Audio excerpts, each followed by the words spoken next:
Downtown Minneapolis and the Hubert H. Humphrey Metrodome, which is sold out for tonight's NFC Central Division matchup between the Detroit Lions and the Minnesota Vikings, a special Thursday night edition of NFL football on TNT.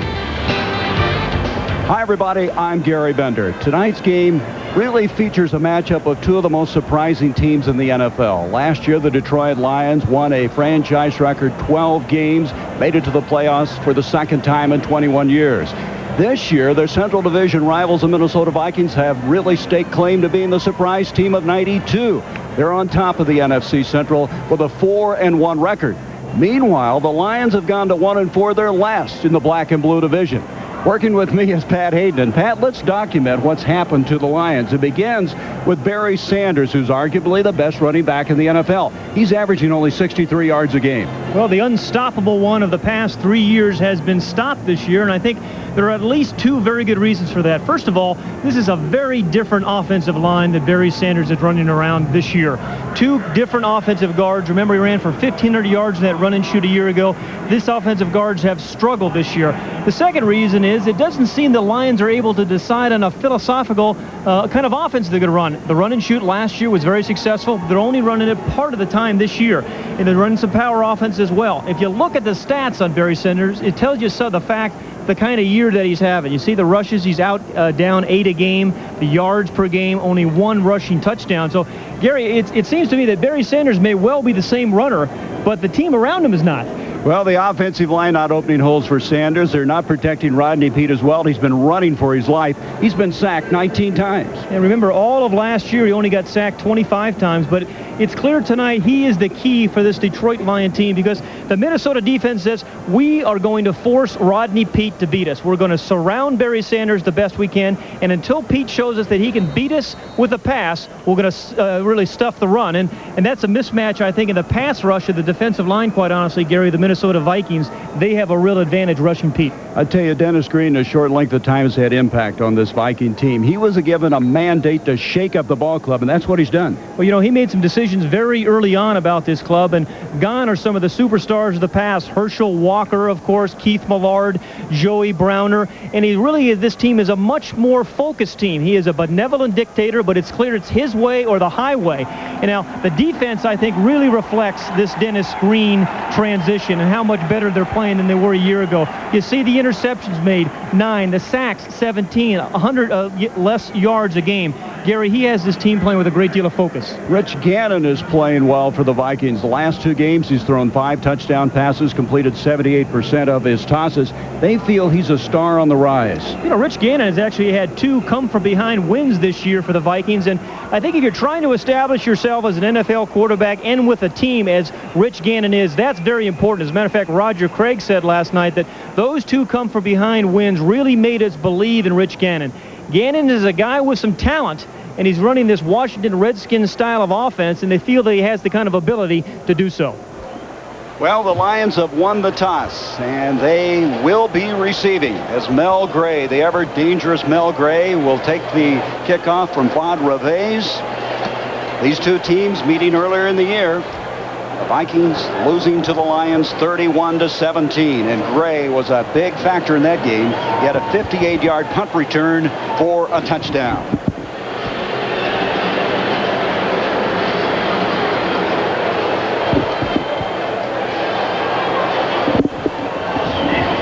The Detroit Lions tonight finding out that Michael Kofer will not be able to play. They'll be making a change defensively. They'll be going more to a 4-3. We will document that more as this game wears on. And the Vikings feeling very good about themselves. They have won 3 in a row. Reves gets into it very well. Gray will go into the end zone. And looked like he thought about bringing it out, elects not to, and instead now they will be starting from the 20-yard line. Rodney Peete, who is 3-0 career against the Vikings, off to the best start of his career statistically, completing 60% of his passes. He's thrown no interceptions in his last 70 attempts, and of the 3 interceptions, they say that one of them is his fault. But the line needs to protect him. And one of the changes they've made prior to kickoff is that Eric Sanders will go at right tackle, and we'll document more of that as this game wears on.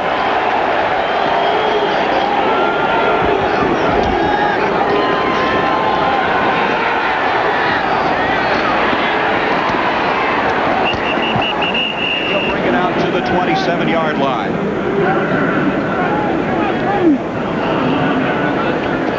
Perriman, the former New Orleans Saint.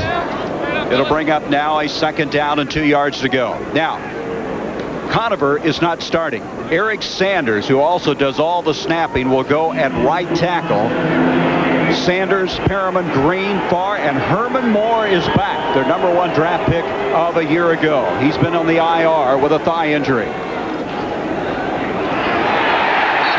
The ball is Sanders, and there's nothing there, and that has been indicative of the entire season for Barry Sanders after he gained 109 yards in the first game. Henry Thomas leading the charge defensively for this Viking team. Thomas joined by Noga, John Randall, and Chris Dolman, who leads the NFC in sacks with 8. McMillan, Lee, Todd Scott, who has 4 interceptions, and Felix Wright in the backfield. 3rd down, still 2. Pete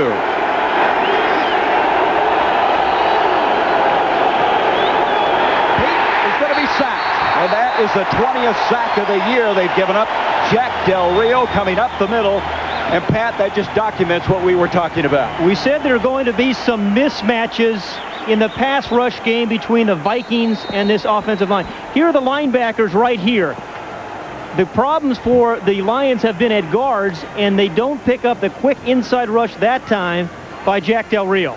I mean, it's absolutely no chance. It's either he or Barry Sanders has to step up and make that block, and that's why they're going to force Rodney Peete to try to make him beat them tonight. Jim Arnold will punt the football. You can see he's second in the NFC. Anthony Parker back for the Vikings. Didn't hit it well off the side of his foot. And he gets somewhat of a bounce. They're going to mark it at the 40-yard line. And so the Vikings will have their first opportunity. A 38-yard punt by Arnold. Certainly not up to his standards. Rich Gannon will come on. He's playing with great confidence. As we mentioned, his last 2 games completing 78% of his passes. In the first game, he threw 3 interceptions against the Lions. From the 40, 1st down.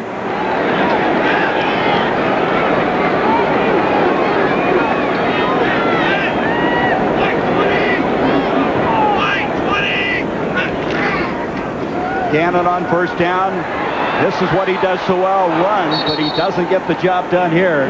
Kelvin Pritchett was there, their #1 draft pick of a year ago, as he may have gotten back to the line of scrimmage, and that's all.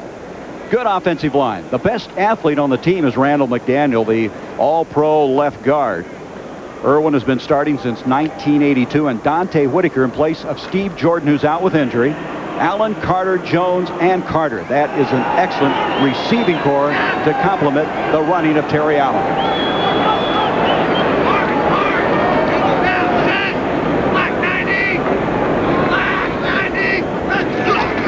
Allen to the far side, and he gets across the 45. A flag on the play as he makes it to the 46-yard line. 4 yards short of the 1st down. It's holding against Minnesota.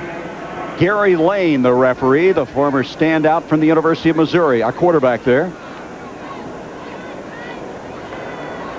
Holding, 63 on the offense. 10-yard penalty, 2nd down. Kurt Laudermilk, the veteran center.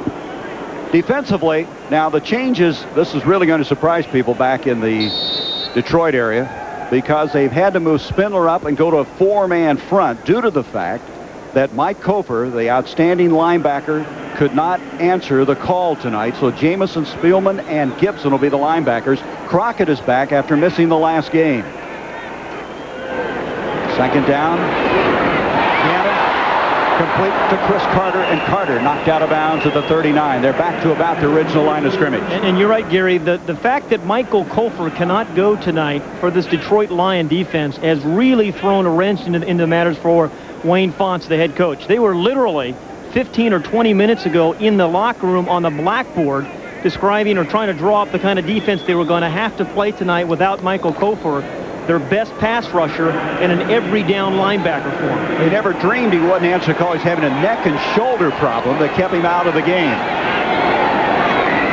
Third down. Let's make it 13 to go. Gannon. Chris Carter, the intended receiver, and we've got a hit from Benny Blades that may have drawn a flag.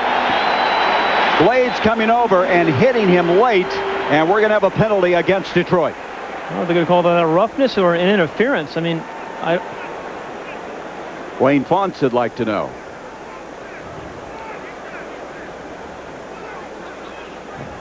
Benny Blades will hit you, won't he?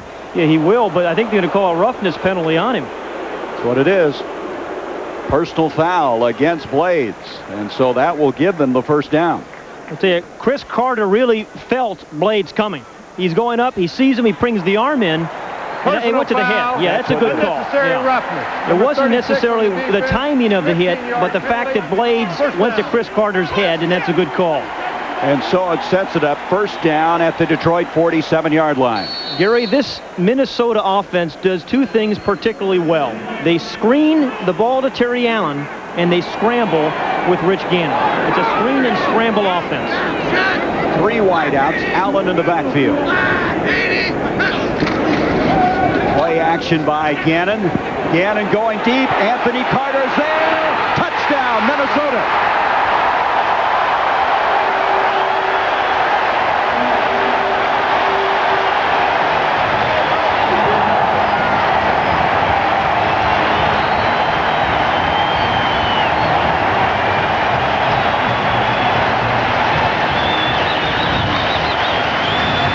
Anthony Carter is still one of the extraordinary athletes in the National Football League. There's a lot of good athletes, but there are very few extraordinary ones, and he is one of those. 47-yarder. That's his second touchdown catch of the year, and both have come against Detroit this season. LeVay's point after attempt. And Minnesota strikes with the help of a penalty, moving that football to a 7-0 lead. The 47-yard touchdown pass from Gannon to AC.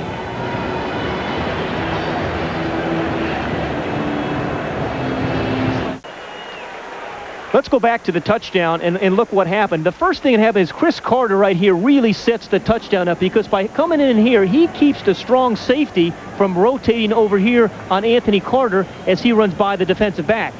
If Chris Carter doesn't do his job, the strong safety can double up on Anthony Carter. Chris Carter keeps that safety in. Anthony Carter just blows right by him, and Anthony Carter still has enough speed to really be running at Santa Anita, Gary. I mean, and you talk about concentration, there it is. The perfect throw by Rich Gannon. That catch means that Anthony Carter has caught at least one pass in 101 consecutive games.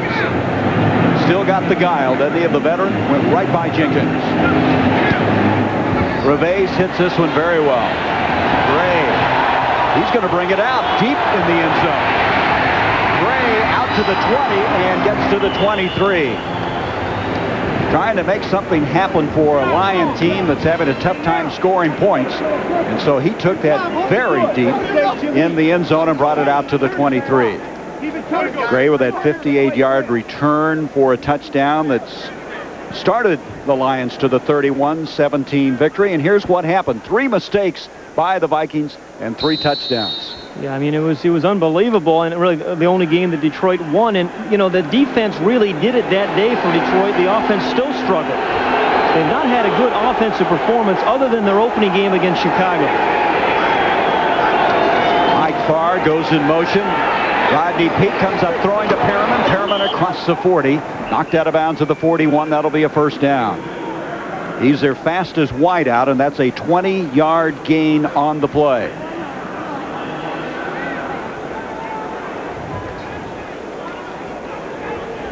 Perriman coming over from the Saints. He was a second-round draft pick acquired by trade. Very happy playing for the Lions. First down at the 42. Herman Moore and Farr split to the near side.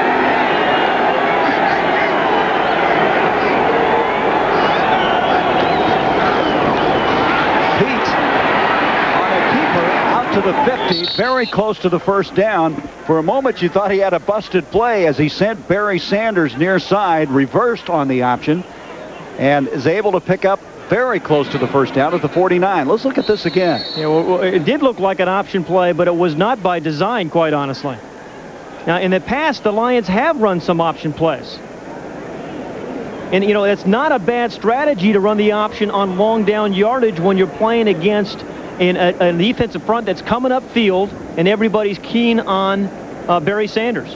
Offensive coordinator Dan Henning last year, the head coach of the Chargers. They're bringing the sticks in to see if that was a first down, the run by Pete, and it is.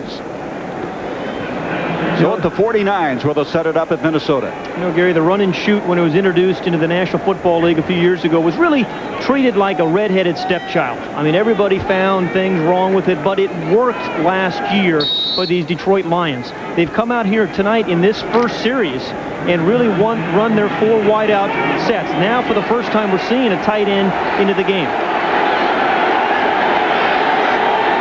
Jimmy Johnson's the man you're talking about. Barry Sanders running behind a block from Johnson inside the 45 to the 43-yard line. Gain of 5 yards on the play. Vincey Glenn coming up from his free safety spot. You just can't believe that Sanders has been contained the way he has. Some of the games he's had, the longest run he had was 43 yards. Remember that touchdown run against the Bears? Mm-hmm. Well, you know, he still has, some of his best runs have always been 3-yard runs. And he's had those where he's had to break a couple of tackles this year. What he has not had is situations where he's broken games open as he had the previous 3 years. Johnson remains in the backfield as the lead back to Sanders. Barry again, and John Randall got a piece of him as he's able to get to the 41, a couple of yards short of the first down. There is Randall. So quick. One of the keys to this Minnesota defense this year is the work of number 97, Henry Thomas. Now, he's going to play nose tackle, and he's going to suck up 2 blocks. But what does that mean? That means Merriweather and Jack Del Rio and John Rando. This time is Del Rio, number 55, who are able to make the spots. That's stops. It's exactly what your nose tackle is supposed to do.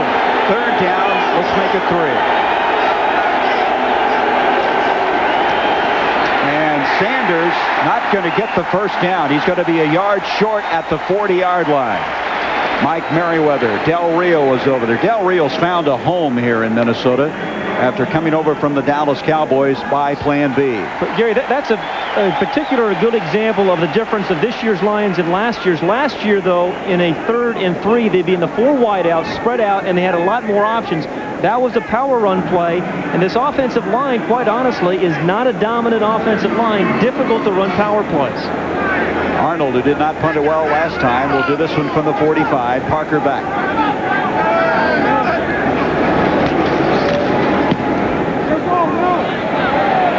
Going to let it hit, and it's going to go all the way out into the end zone for the touchback. It will go as a 40-yard punt. 7-0. Minnesota with the lead. They're going to have the football at the 20-yard line.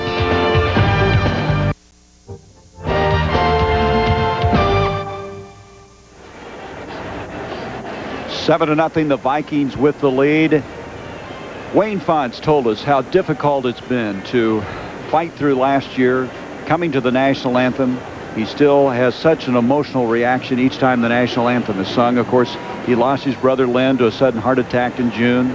Eric Andolsek, that tragic accident in his front yard. Of course, Mike Utley, the spinal injury. It just goes on. And with a heavy heart, this team has tried to fight through all of that. It's not surprising that they haven't fought through it well. I don't think they handled the success of last year particularly well, and the adversity has been very difficult to handle also.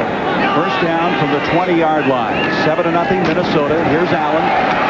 Nice cutback, and he takes a real shot as Chris Spielman is there. Is Spielman's jersey still in his pants? No, we're going to count. Generally, his jersey comes out within 3 to 5 plays. That's the kind of way Chris Spielman plays. But Chris Spielman prepares for the game. And he watched 5 tapes to get ready for this Minnesota Viking team. He knows all the offensive linemen, their names, their numbers, what they do well, and how he's going to try to counteract what that offensive line does. And when you have guys like that, Gary, who care as much as he does, you have a chance of winning. Absolutely. Gain of 3, 2nd and 7. Again on a short roll, hits Allen, and Allen takes it to the 27-yard line. We'll bring up 3rd down. To get back to Spielman, we were with him last night. We said, okay, give us a scouting report on the offensive line of Minnesota. And he had it down. He had absolutely everyone nailed. What they couldn't do. And he's led them in tackles for 4 years because he's so studious, knows what's happening out there. He is a good reader. I think when you're an inside linebacker, you have to be aware. He's been an aware guy. And he had a very simplistic answer as to why they're 1-4. Hey, last year we made plays and we won close games. This year we didn't. I mean, there's some real beauty in this simplicity. 3rd down, 3 now for the Vikings.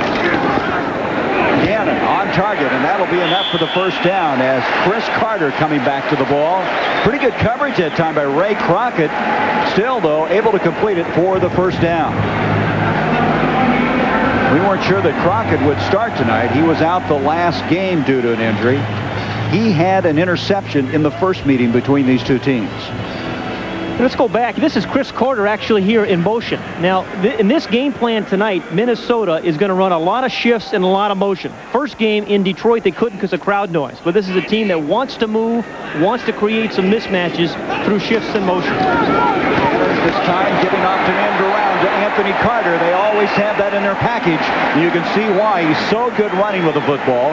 Brings it out to the 41, a gain of 8, almost 9 yards on the play. He loves to carry the football. Well, you know, you don't see too many guys, you don't see enough guys who are laughing and smiling anymore in the National Football League. But Anthony Carter plays with a smile on his face, and he still has that sudden change of direction. Once he gets the ball in his hand, he can change direction as quickly as anybody. Maybe he and Barry Sanders. Gain of 9, 2nd and a yard to go.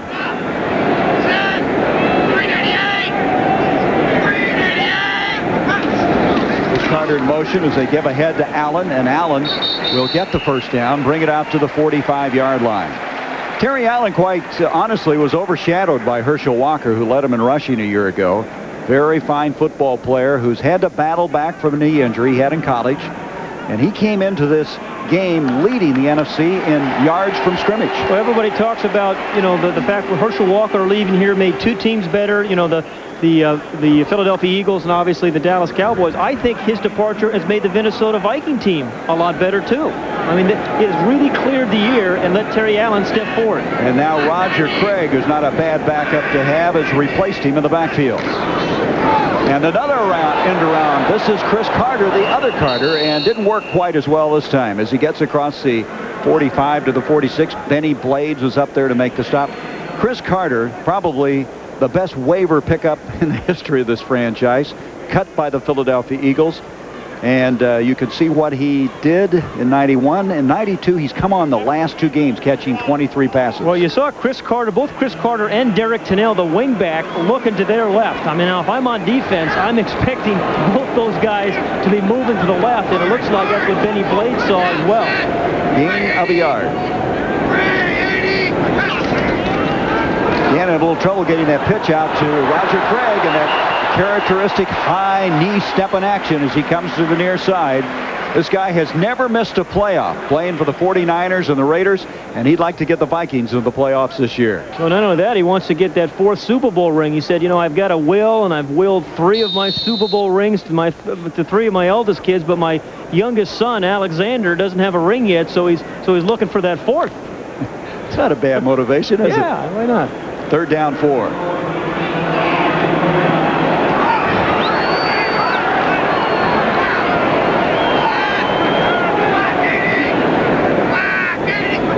Carter will come in motion. Here they go around to the near side again. Gets a block, and he's got the 1st down.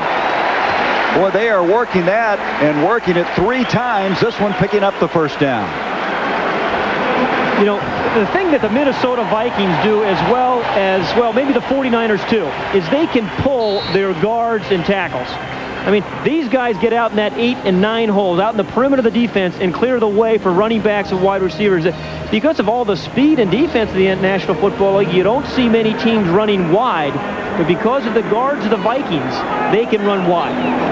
First down now at the 44. 7-0 Minnesota, 2:48 left in the first quarter. They fake it this time to Anthony Carter, and Gannon's going for all of the Hassan Jones, and he caught it for the touchdown. That's unbelievable.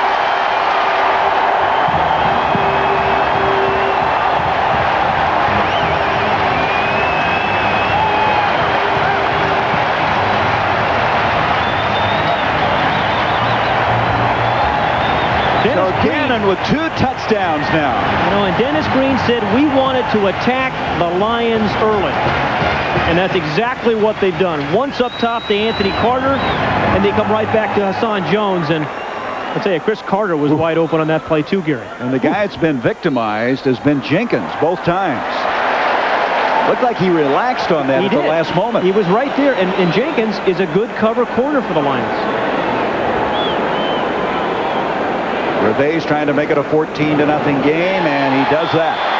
14-0 on 2 touchdown passes on the left-hand corner of the end zone. You know, really very basic throws. Just the go route on the outside both times on Melvin Jenkins. It's a wobbly pass.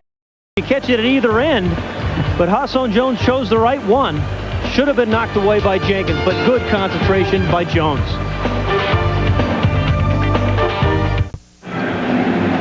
Rich Gannon has completed all 5 of his passes for 106 yards and 2 touchdowns. Gervais kicking off, 14-0 Minnesota. Mel Gray, this one's not very deep, so you know he'll bring this one out. Out to the 20, and he's to the 22 and tackled there. So the Lions now having to play some catch-up. Down 14-0. 2 quick strikes here in the first quarter. Down play just a moment ago. Nothing gives a quarterback more confidence than great offensive line protection. Now look right there. Look, there's nobody even around Gannon. And the other thing, this is Chris Carter.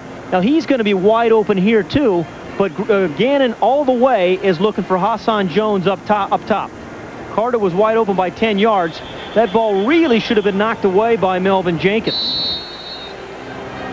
So a 47 and a 43-yard touchdown strikes by Rich Gannon. It's 14-0, and from the 23, Detroit with the football. That's Jimmy Johnson in motion. Rodney Pete's got some time and throws behind Perriman, picked up by Carl Lee. Lee to the 30, 25, and this game right now is absolutely looking like the Lions could get buried. They are down 14-0, and now at the 21, the Vikings have the ball again. Yeah. Get your blowout material ready, because the Lions have not done anything right offensively thus far tonight. And for one of the few times, Rodney Peete really had some pretty good protection. He threw the ball early, and sometimes you do that when you're rushing to throw. You're concerned about the rush. Sometimes you throw it too early. Here's the ISO. Carl Lee, who was a great cover corner last year, playing zone defense this year, but that was just a bad throw way outside of Perriman. First interception by Peete in his last 73 attempts. Lee's second interception. From the 21. Gannon with that protection Pat was talking about, intended for Terry Allen, thrown short of the mark. Dennis Gibson, a linebacker, back in coverage for the Detroit Lions. Second down. You know, Rich Gannon was saying last night that I feel very confident because of the way our defense is playing. And he has every right to be confident. His offensive line is protecting him.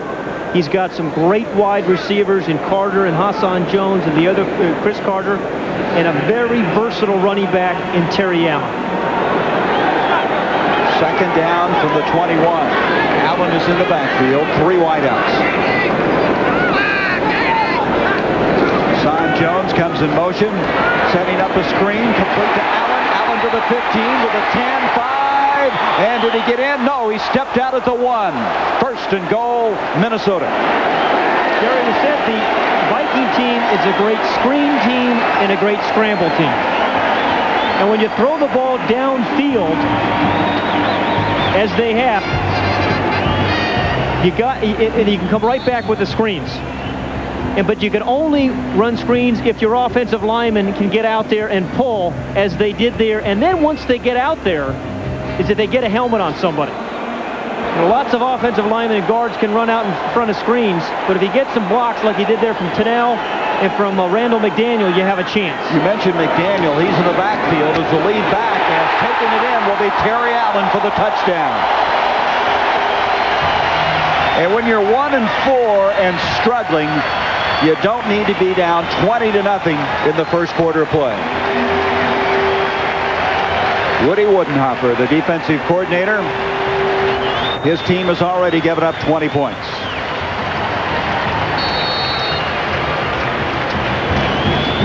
I don't think the Vikings have done anything wrong, have they? No, they haven't. I mean, their defense has played well. The offensive line, I think, has been sensational, and they have mixed it up beautifully. Gannon is 6 of 7, 126 yards now, and 2 touchdowns. LeVay's his third PAT of this first quarter. And as Gary Lane indicates, it's a 21-0 game. Take a look at Randall McDaniel, number 64, is lined up as fullback. He is the lead blocker because he makes great decisions about whom to block.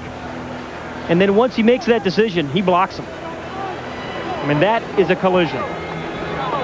Take another look. I mean, Randall McDaniel has been doing this. This is not a gimmick with him back in the backfield. They don't really have a power fullback. So you put big old Randall McDaniel back there, and he just runs over people and scores himself. What people don't understand is he is the best athlete on the team, period. Now, that's not offensive linemen included or defensive linemen in the entire team. He runs a 4.640. You talked about his pulling ability, and in watching him block, he just sticks to people, Pat. Yeah. They just don't get off of him. You know, he gets those shoulders turned, and he's a big guy. You know, he's 285, 90 pounds, and he gets the shoulders on you, and he just doesn't release you. He's not necessarily a big holder. And there's a guy who appreciates offensive linemen. Dennis Green treats offensive linemen in particular like royalty around here. And I think that sends a message.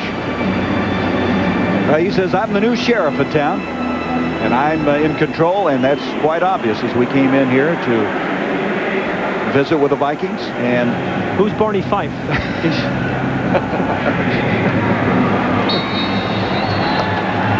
Roger Riley, our statistician, just handed me a note. Minnesota scored 14 points now in 54 seconds.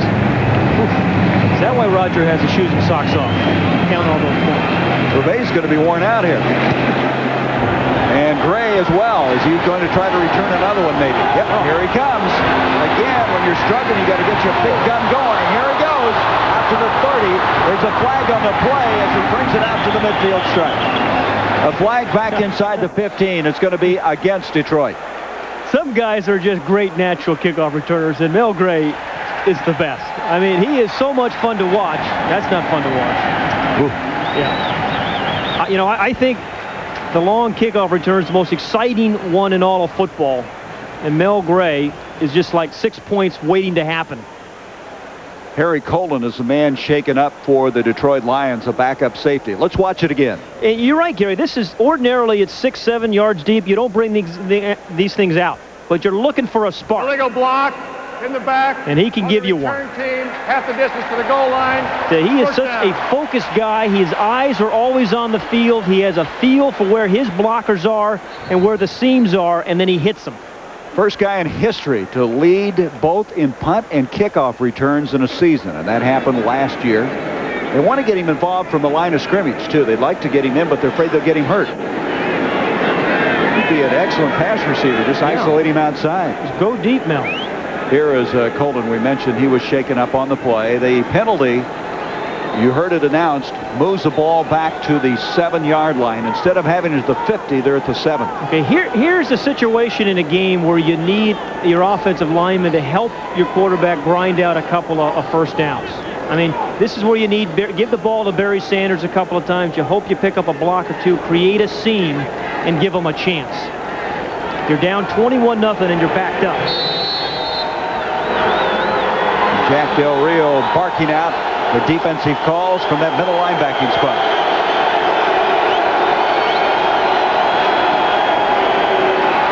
He's on end zone, sets up a screen to Sanders. Sanders running behind the convoy, brings it out to the 15-17. He disappeared from sight. I'm not sure the Vikings could locate him for a moment, and he gets him out of a jam and gets him a first down. Now, every running back, or every great running back in the National Football League has a signature to their style. And for Barry Sanders, it's the fact that he can run sideways as fast as he can forward. I mean, his feet are spread apart, his knees are bent, so he can move in any direction, and he does it quickly, and oftentimes 4 or 5 times on one run. Then said he goes forward and backwards at the same time. I believe it. Pete got some time, and he makes a completion to Herman Moore. There's a flag on the play as Moore able to pick up what would be enough for the first down out to the 32. They love number 84, but it's going to come back holding. So the protection was there, but they were holding to get it. So that negates a 16-yard completion for the Detroit Lions. That was just a heck of a throw that time by Rodney Peete. And here is Henry Thomas. Again, he sets up everybody else in this defensive front. I mean, you see the double team just by the way he lines up in that cock position. That means that Al Noga and Chris Dolman and John Randall are going to get some single blocks, and they're going to win those matches. But it starts with Henry Thomas, number 97. Sean Bowens was the guilty guy who's been struggling at that left guard spot. First down now, and 18 yards to go. A little delay handoff to Barry. Barry trying to make something happen out to the 13-yard line.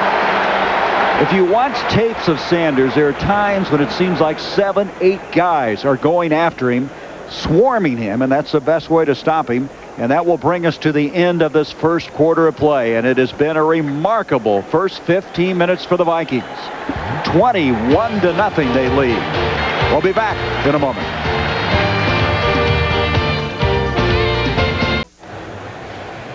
The Fruit of the Loom halftime report will be coming up, and Bob Neal and company are going to talk about it. Bob, take it away. Yeah, speaking of company, how about this company? Thank you very much. If you don't think this is a difficult job, I don't get paid nearly enough money for this.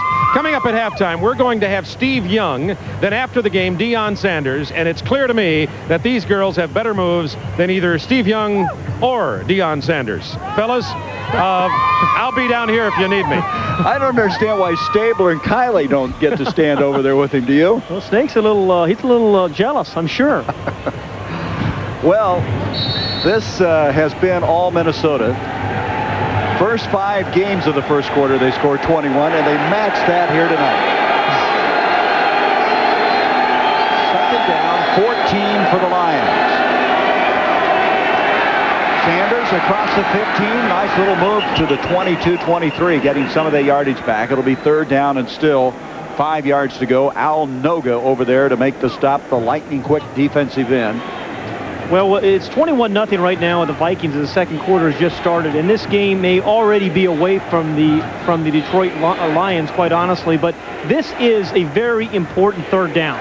It's 3rd and 5, and we always talk about those 4, 5, 6 plays that are critical in a football game. I think for the Lions right now to have any chance, this is one of those plays. They have to get a first. 3rd and 5.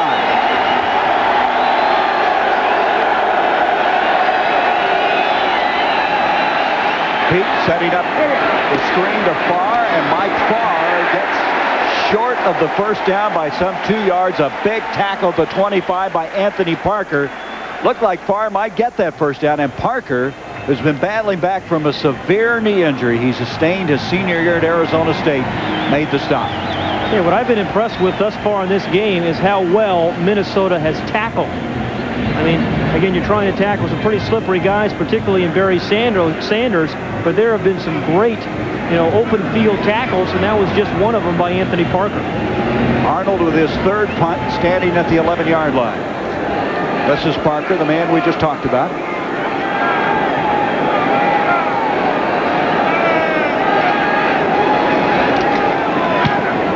He hit a beauty. Parker coming back to the 20-yard line. To the 35, the 40, and still on his feet. An excellent return out to the 48-yard line. 54-yard punt, but Parker took it 28 yards the other way. 21-0, Minnesota. Vikings with a 21-0 lead. It's time now for tonight's GMC Truck Leaderboard, and the Minnesota Vikings have won more division titles than anybody here in the black and blue. 12 of them. Alan Page, who a guest of our stadium show, had a lot to do with that. He's a great player. Now running for the Supreme Court here in Minnesota. Gannon with a play-action fake completes it to Derek Chanel, a former Detroit Lion, and he is knocked out of bounds at the 49-yard line. There's a penalty flag. We have roughing the passer on the Detroit Lions. I think they called that one on Tracy Scroggins, I believe. Scroggins is replacing Tracy Hayworth, who is out. They use him as a rush linebacker. Foul, unnecessary roughness. Roughing the passer, number 59 on the defense. First down. Fourth penalty, 45 yards, and nothing is going well for Wayne Fonts. Gary, you know what we've seen from this Minnesota team tonight, quite honestly, with that punt return, which was a good one there by Anthony Parker. We've seen a team that can win in all three phases of the game. In special teams, on defense, they've got a turnover already. They've got a lot of them this year. Offense, they've come out very aggressively. If you're going to be a championship team, you have to be able to win in all three of those categories, and the Vikings have been able to do that this year. The only game they lost, they didn't do that, and that was that Detroit game where they made those mistakes. End around faked. Gannon, pressure coming from Jerry Ball. This is what he does so well, is run with the football. He and Young and Randall Cunningham are at the top of the list. He actually loses yardage as he goes down in the fetal position at the 37-yard line. And Pritchett and Ball were over there. And Jerry Ball is tired, I promise you. Jerry Ball, look how close Jerry Ball plays to Kirk Loudermilk, the center. And he does that so he can get his hands on the center before the center can snap the ball and get his hands up. Jerry Ball is about hustling, about hopping over people and making plays. That will go as a sack. A sack and a 4-yard loss. There's Ball, a little bit overweight, but the governor, they called him. He has an opinion on everything, and we had some time with him last night. The Sultan of Squat, they also call him.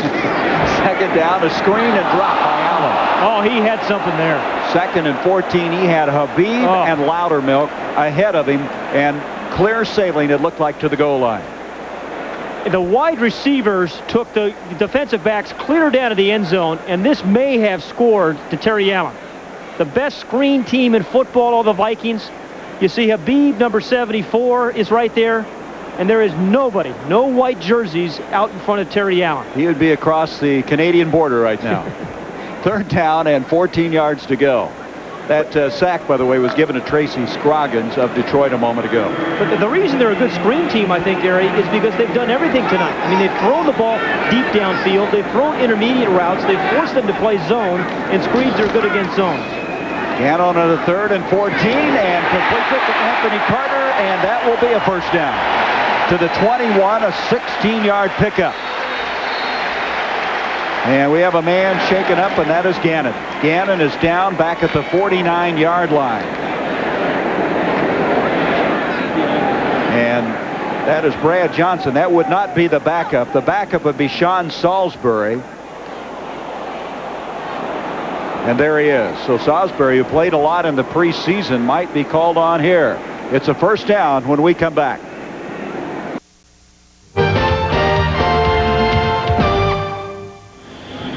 Well, Gannon has injured his knee. He's come off the field. We're going to go back and reconstruct what happened. Watch number 90 in white, Dan Owens, who's struggling, fighting to get in there, but his knee just buckles. Same kind of injury that John Freeze went down with early in the preseason for the Chargers. Randall Cunningham last year. It was a first down throw, and Salisbury comes in. He's been in relief this year, Gannon, when he hurt a hand, as Terry Allen scoots to the 15-yard line. John Salisbury out of USC. You know, he's 29 years old, even though he hasn't played that much. He's been around. He was in the Canadian Football League. He played so much in the preseason because Gannon had not signed, and they talk about his terrific arm, that he can throw smoke. Well, you know, he also said to us right before the game, I only took 5 snaps all week. I was running the scout team all week. 2nd and 5 now for the Vikings. Allen tries Nice little move as he glides inside the 15-yard line, a couple of yards short of the first down. That's a good way of describing Terry Allen's style, is gliding, as you look at Gannon. And, you know, I tell you, the hit he took looked pretty bad, but it's nice to see him running around and hope he gets back in. But just going back to Terry Allen, he glides and then he bursts. And this is a versatile back, is Terry Allen. We've seen him catch screens and drop screens, but he can run inside, and he can also run in those 8 and 9 holes, those wide plays. 3rd down and 2 now. 3 wideouts. Allen the running back. 21-0 Minnesota. Allen trying to get the first down, cuts up the field. He's strong enough to take it inside, but I don't think he got the first down. He needed to get to the 11. Let's see where they mark it. You know, a certain politician talks about that vision thing. Well, Terry Allen's got that vision thing. I mean, when he sees a hole, he takes it. And Terry Allen is not going to run daintily through the line of scrimmage. Well, he did get the first down. So the mark moves it at the 11-yard line. The preliminary diagnosis on Gannon, hyperextended knee, but to be running around like that has to be very encouraging to Dennis Green. Well, I think this is an important year for Rich Gannon, and he senses it. I mean, this is his team right now, and he doesn't want to lose it. They're playing well. Salisbury in the double pump, and he's going to throw it away. He wanted to, and we're going to have intentional grounding maybe, huh? Or is it Blades hung up over with Chris Carter? Yeah, that's what happened. You know, that intentional grounding play is really starting to rear its ugly head as far as the quarterbacks are concerned. A lot of them being called. It's going to be holding against Detroit. Benny Blades and Chris Carter have been jawing at each other the entire game. Take a look at number 80 in the slot. Defense, number 36. That is Chris Carter. The Heimlich maneuver applied. I didn't think it was that bad, quite honestly. I didn't either. Yeah, no, they called the holding there on Benny Blades, but that's just, he just guarded him down in the end zone. I don't think that should have been called. 1st and goal at the 6 now. 9:55 left in the half. Vikings trying to add to their 21-0 lead. Brent Novoselsky has come in now. Roger Craig in the backfield. Craig to the 5 and jammed up there. I'll tell you who slowed that play down was Benny Blades very early. Now, Benny Blades is the free safety. Benny Blades has made tackles tonight at the line of scrimmage. He's been back in deep coverage, and right there he disrupted the rhythm of that play. And when you play free safety in the NFC Central, you need guys who are able to do that. And Benny Blades did it right there. Well, he's a Ronnie Lott type hitter. Yeah, and he takes good angles. I mean, that when he's running to make a stop, he doesn't overrun or underrun many backs. They didn't pick up anything. 2nd and goal from the 6. Craig remains in the backfield. Novoselsky goes in motion. Salisbury rolling, looking to Craig. He's not open. He's going to run it. Oh, did he take a pop there? Oh, you can hear it clear up here. And guess who it was? BB, Benny Blades. Yeah, open up another can of quarterbacks. Man, you know, Benny Blades, he gets, when he hits you, just stop. I mean, one of the characteristics about him is that there's no yards gained after he hits you. Well, Salisbury wanted to pass to Craig, and Craig was just too covered, and there was nothing there. So it'll be 3rd goal from the 3. Ray Crockett arriving late defensively for the Lions as Dan Owens goes out.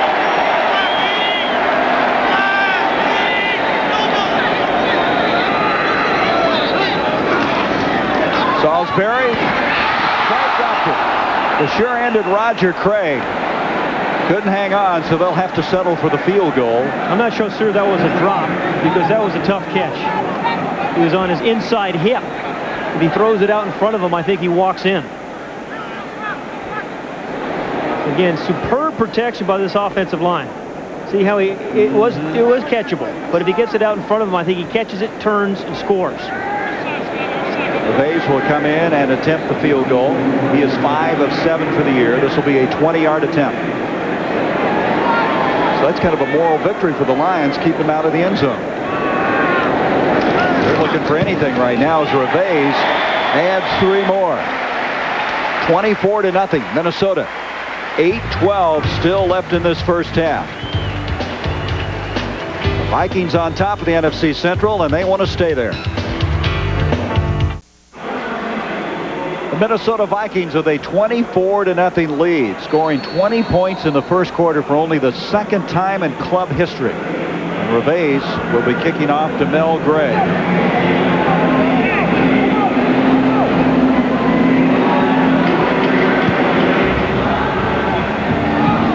And this ball is going to go out of bounds, so they'll bring it out to the 35-yard line. So many things the Vikings can do. Let's go back at one of their touchdowns in the first quarter. Yeah, you know, you wonder why they're up 24-0 right now, and there's a very good reason. It's now the play before the touchdown to Hassad Jones, they ran the reverse to one of the wide receivers. But here's the offensive line doing their job. And then you have to worry about Roger Craig. You have to worry about Anthony Carter coming over here. Chris Carter's running this route. Meanwhile, Hassad Jones runs the go route. I mean, the Minnesota Vikings tonight, and Jack Burns, their offensive coordinator in particular, have done a sensational job of changing the pace of the game. Lions would like to change the pace somehow as they start from the 35. Sanders in the backfield. Rodney Peete looks like he wants to set up another screen. He gets to the far, and Farr just gets nailed by Anthony Parker. Farr twice. His screen just hasn't developed for him. He's had one guy, that time Glover was over there leading the way, but really hasn't materialized to give number 81 a chance to run with the ball. And give Tony Dungy, the defensive coordinator for the Minnesota Vikings, some credit. And this Minnesota team, take a look at this on the reverse angle. And again, we talk about the tackling, how well this team tackles. There's nobody out in front of the screen, and then Anthony Parker just slips in. But Tony Dungy hasn't these guys playing zone defense and playing very well together. Second down, a loss of 2. Peete, and the catch is made by Willie Green, and that's very close. And if they mark it across the 45, it will be a first down. 13-yard connection. Good snatch there by Willie Green. And what Wayne Fontes likes about Willie Green and Herman Moore is 2 wide receivers. They go 6'2" and 6'3", but they can catch the ball away from their body, above their head, and so they're really not 6'3" receivers. They're like 7-foot receivers because they're a big target because they can catch the ball away from their body. They went away from those smurfs that they had with the run and shoot. First down at the 46. Jimmy Johnson in motion. Rodney Peete trying to get something going up the field. Wide open is Herman Moore, the other big, tall, rangy guy. He's got a first down catch at the 35. Green and Moore remind you so much of each other. They're tall, lanky, rangy guys. That's a 19-yard completion, and Peete now starting to put the pieces together offensively. Well, for a quarterback, a tall receiver like Herman Moore just gives you a little larger room for error. I mean, that was a perfect throw there by Rodney Peete, but if you miss just a little bit with a guy like Herman Moore, he's going to go up and make a catch. Coach has talked about him being another Art Monk someday, Herman Moore. That's a big project to try to have to live up to. And here is Barry Sanders tripped up by Hardware Hank, Henry Thomas, who went to his first Pro Bowl last year. Well, if any of the other defensive linemen go, as you watch Henry Thomas, and he does that cock position because he can get to the center before he gets a chance to get his hands on him, and he's a happy young man. But if the other defensive linemen get to the Pro Bowl, this is the guy I think that was responsible, because I think their front four starts with Henry Thomas. Unselfish guy, isn't he, drawing all those double teams. Second down and 12. And we're going to have a timeout called by Detroit with 5:24 left in the first half. Well, the Lions are starting to move the ball offensively, trying to get on the scoreboard, but trailing by 24.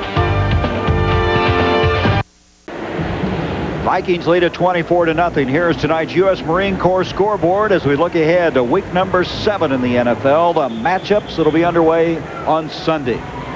Chiefs at the Cowboys. Kansas City, the big win last week. Can they do it again? Beating the Eagles, turn right around and play another NFC East team. There's the 4 o'clock games. Rodney Peete has hit 5 straight since his interception.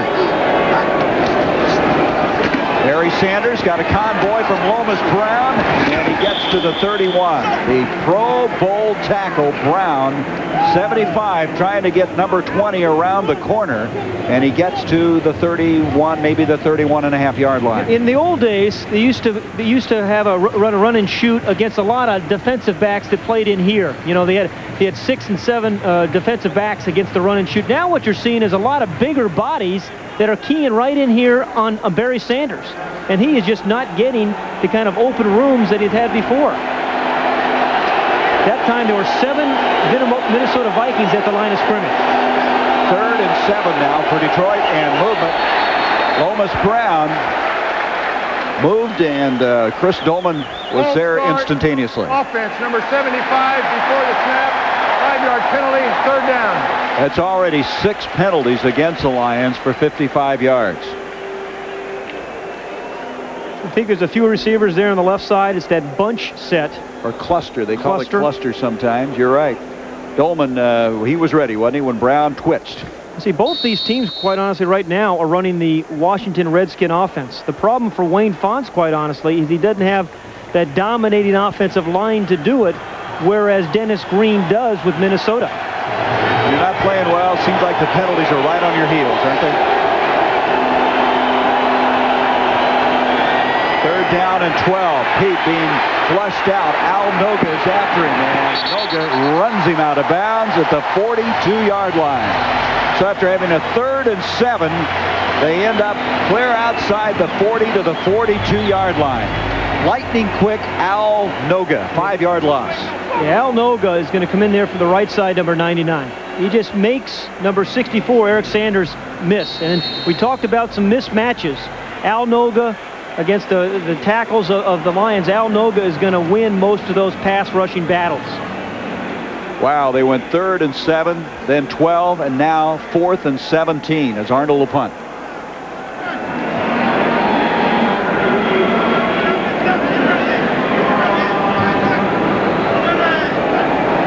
Anthony Parker there.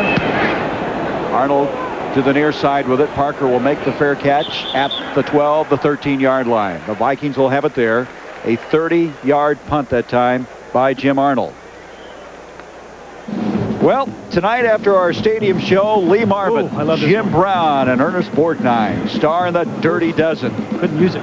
Then tomorrow night at 8 Eastern, catch the Dirty Dozen, the next mission. What'd they do on the first one? Well, I don't know how you have a dozen for the second mission, because a lot of guys got killed in that first mission. Well, they healed in a hurry. 2 nights of the Dirty Dozen. Should be the Dirty 3. Right here on TNT. Yeah. Well, Jim Brown never did get hurt, remember, when he played in the NFL. Yeah, it's true. I mean, he's great in those Dirty Dozens and Dirty 3s.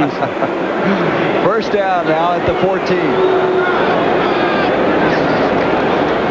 John Salisbury setting up a screen to Roger Craig, and very well diagnosed that time by Chris Spielman. Spielman was there and wrapped up the veteran, a loss inside the 10-yard line. And Pat, guess what?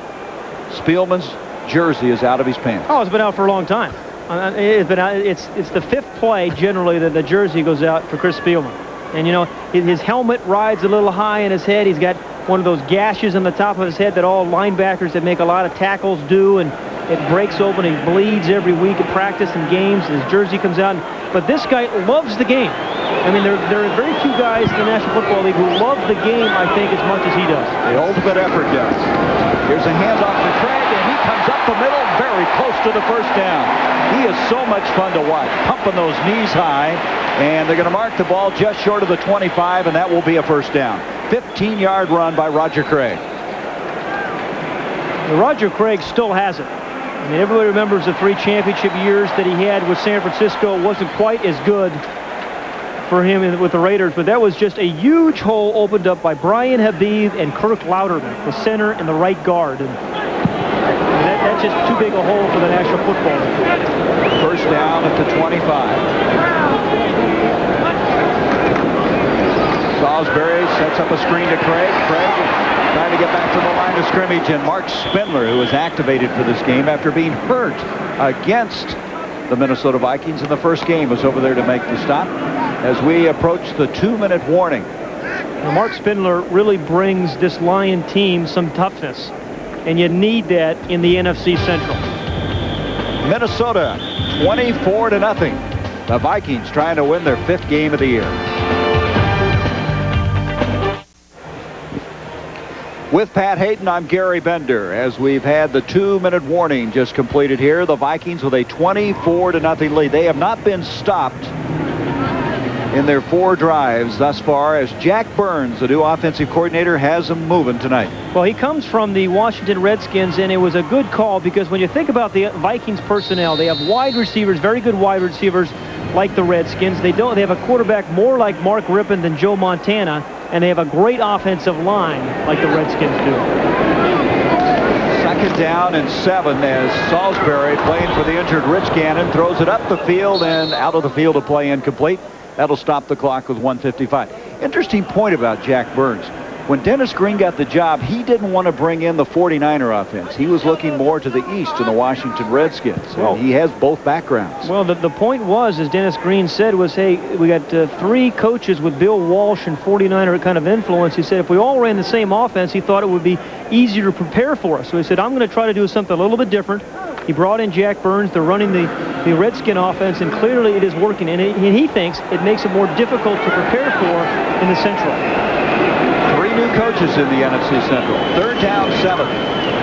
Salisbury, and that will be the first time that they're going to have to punt the football. They scored all 4 times, 3 touchdowns and a field goal in their previous possessions. And I think the Lions have to think about block, maybe.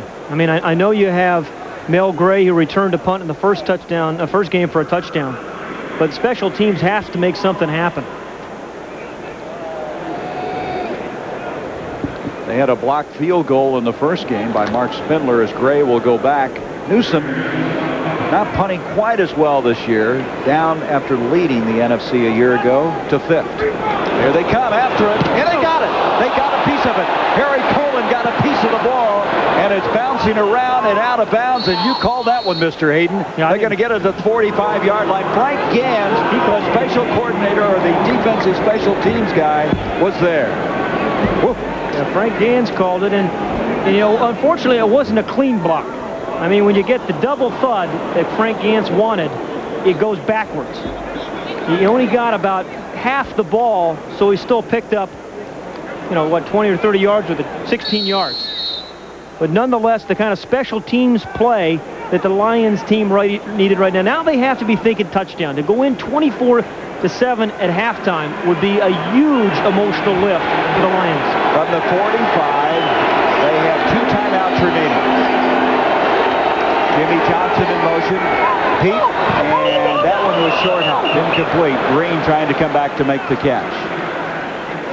We talked to Frank Gans before the game, the former Kansas City Chiefs coach. He said it would be tough to get in there, but they did. So they blocked a field goal and a punt in the 2 meetings thus far this year. From the 45, 2nd and 10. Minute 40 left in the half.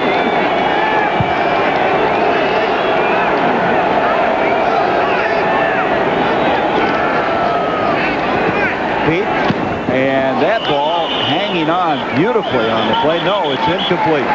I thought Herman Moore had it, but they say he trapped it, and that'll bring it back.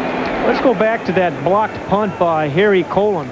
I mean, this is just what Frank Gans is going to talk about. He came right up from the middle, fought through a block, and gets it on. Unfortunately, though, for Colon, he doesn't get the full double thud. It just goes off his left elbow instead of his chest. If it goes off his chest, maybe he goes into the end zone for a Lions score. Lions have not converted a 3rd down. They're 0 for 4.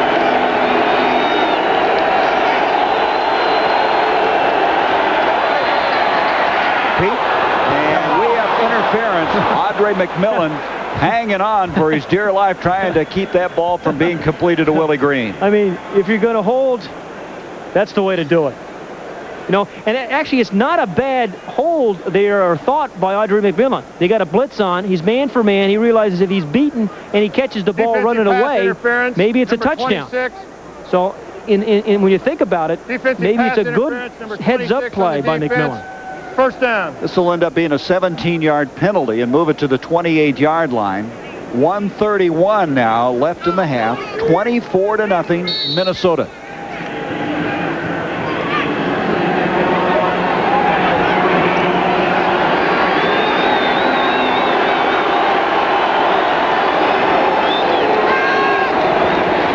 Rodney Peete going up the field to Brett Perriman. He makes the catch at the 1 and pays for it.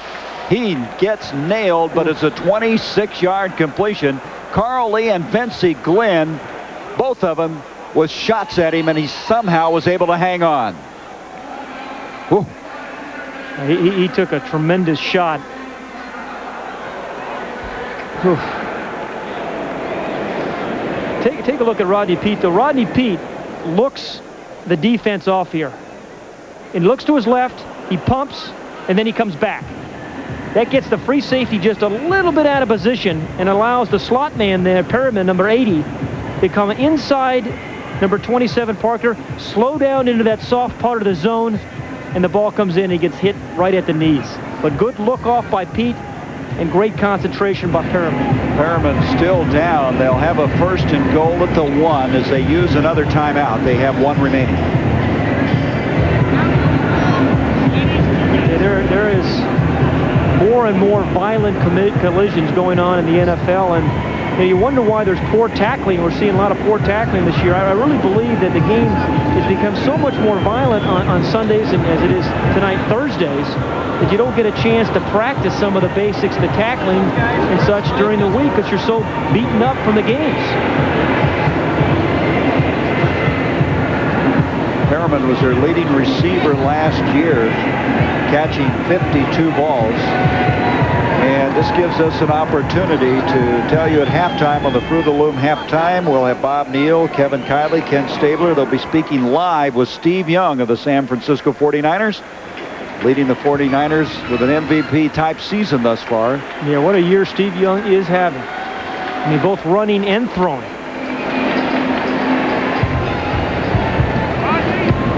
So this guy's up and running, and that's good to see. Perriman going back to the bench, 1st and goal at the 1. You know, believe it or not, this is the Lions' 6th game, right? This is only the 2nd time in 6 games where they've had a 1st and goal. You know, it's interesting. We didn't believe that. We kept checking. We thought that's got to be a misprint. Yeah, and they've only had 2 3rd and 1 situations all year. Trying to get on the scoreboard, and 1 timeout remaining.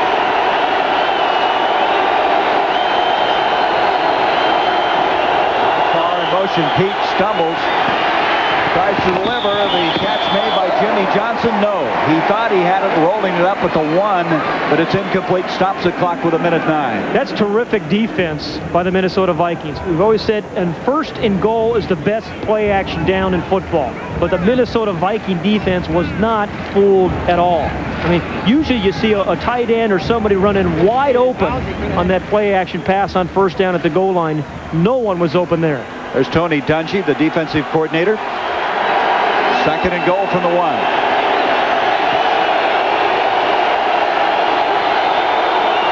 Barry Sanders is going to try to turn the corner, and he does. There's a flag as he walks in. Let's see if it holds. You see the resignation on Barry Sanders, though. He knew it. I mean, you talk about vision. Barry Sanders saw the flag thrown. Holding number 48 on the offense, 10-yard penalty. Repeat, 2nd down. That's Mike Hennett, who had been activated for this game after playing the first 5 games. 280-pound tight end. Everybody talks about great running backs' vision, and I really believe that's knowing where your blockers are and feeling where defenders are and reading patterns. And then you got a sense that there's the holding. Here's the hold right down here on number 48, the bottom on the screen, Hennett. And so now they come out to the 11, 2nd and goal there with 1:05.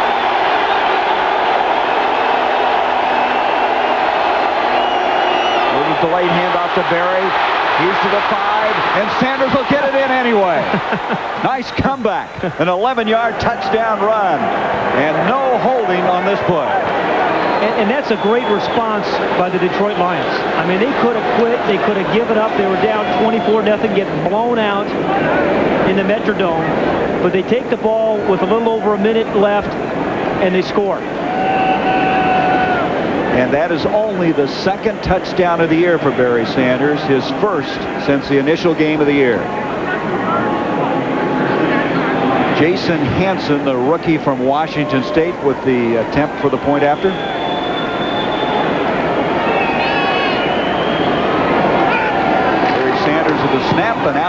hold of Jim Arnold, and it's a 24-7 game. Minnesota. Let's take a look at the touchdown and watch Barry Sanders put a move on Jack Del Rio. Barry Sanders can make a linebacker miss at a telephone booth, and he did it right there. Jack Del Rio, the middle linebacker, was coming in right there to put the stop on him, but he just kind of danced, and in his signature run, as he goes outside, he runs sideways just as fast as he runs forward. There's the move on Del Rio, and then it's a race into the end zone. Well, that wasn't bad. In a telephone booth, yeah. Somebody was saying he looked like he'd been trapped on an elevator for the last 3 or 4 games and couldn't get any yardage. 5 plays, 44 yards. Took only 45 seconds for the Lions to get on the board. You know, the nice thing about Barry Sanders, I think, and really this whole Lion team, they haven't been pointing the fingers. They haven't really made a lot of excuses. They recognize they've played miserably at times, but they haven't quit either. I mean, they've got some problems. They're very candid, very upfront. I mean, they didn't handle the success that they had last year particularly well, and they admit that. And they didn't handle all the adversity that they've had particularly well. It's been much tougher emotionally to get over some of the tragedy that has surrounded this team than they thought. Hansen will kick off with 59 seconds left in the half. Keith Henderson and Darren Nelson go back for the Vikings. Their all-time kickoff return man in Viking history. Nelson will go to a knee. They'll bring it out to the 20-yard line. Well, 10 days from now, we go back to our Sunday schedule, and we hope you'll join us as we travel to Arrowhead Stadium, Kansas City, meeting the Pittsburgh Steelers. A homecoming for Bill Cowher, who was the defensive coordinator last year. The Silver Bullet Stadium show will start at 7 p.m. Eastern. Bob Neal and company will update you on scores and highlights. And then Pat and I will be there for the play-by-play. And the Steelers, Pittsburgh Steelers 3-2 going into this weekend. And, of course, the Chiefs for that big game in Dallas this Sunday. There they are, getting ready. Industrious-looking group, aren't they? The Snake always looks like he's busy, doesn't he? Yeah. Yeah. That's the reason the blitz never bothered him. He always looks busy down there. From the 20, Roger Craig. And Craig will bring it out to the 24. I'm just delighted to see Detroit score on TNT. That's right. What was it, 45 to nothing last year? Had a rough one last year, and Barry Sanders didn't play in that opening game against Washington, and then, boy, did they pick up some momentum the rest of the year where they went 12-3 after that first game. But this is, as we said, a different Lion team. I think it's you, Pat. You bring all this on us. I'm convinced that you're the reason, the problem. I'm sure Wayne Fonts thinks that, too. I didn't seem to have this problem when Skip was here last week. Here is Craig. Roger Craig and going nowhere, as that should do it for this first half of play. So the Vikings, who scored 20 points in the first quarter, have a 24-7 halftime lead. The Fruit of the Loom halftime show coming up. As we mentioned, Steve Young of San Francisco live. We'll be talking to our crew. Dennis Green will go into the locker room. His first 30 minutes should get an A-OK. Welcome back to the Metrodome. 24-7. The Vikings leading the Lions. The Lions scoring in the waning seconds of the first half of play. We talked about the offensive line of Minnesota, Pat, how they can pull out, run so well. Well, it starts with the screen play right here. Watch the center here is going to get out here. The right guard, Habib, is going to get out. The right tackle cuts his man and really set it up for the screen to Terry Allen. And they've done this all night. They've blocked well on the run. They've given Gannon and Salisbury protection. But you see they're downfield. The tight end, number 46, Tennell, puts a block. And that's the way you run a screen, and it gives you a chance to succeed. The problem here now, look what happens here with the Lions. While they're running their screen, no offensive linemen are able to get out in front of Mel Farr, number 81, and consequently, he just gets drilled as soon as he catches the ball. In fact, that happened to him twice. Kicking off now is Jason Hansen. Nelson and Henderson back, and there'll be no return on this one. And so from the 20-yard line now, the Vikings, who in the first half rolled up 201 yards in offense, scoring 20 points in the first quarter, will answer again with Sean Salisbury replacing Gannon, who last we heard had a hyperextended knee, his left knee. He's back out, as you can see. And hopefully he'll be ready to go. This Viking team. He's got enough ice on there to serve cocktails for 30. Depends on the crowd you hang around with. From the 20-yard line now, Salisbury will start this drive.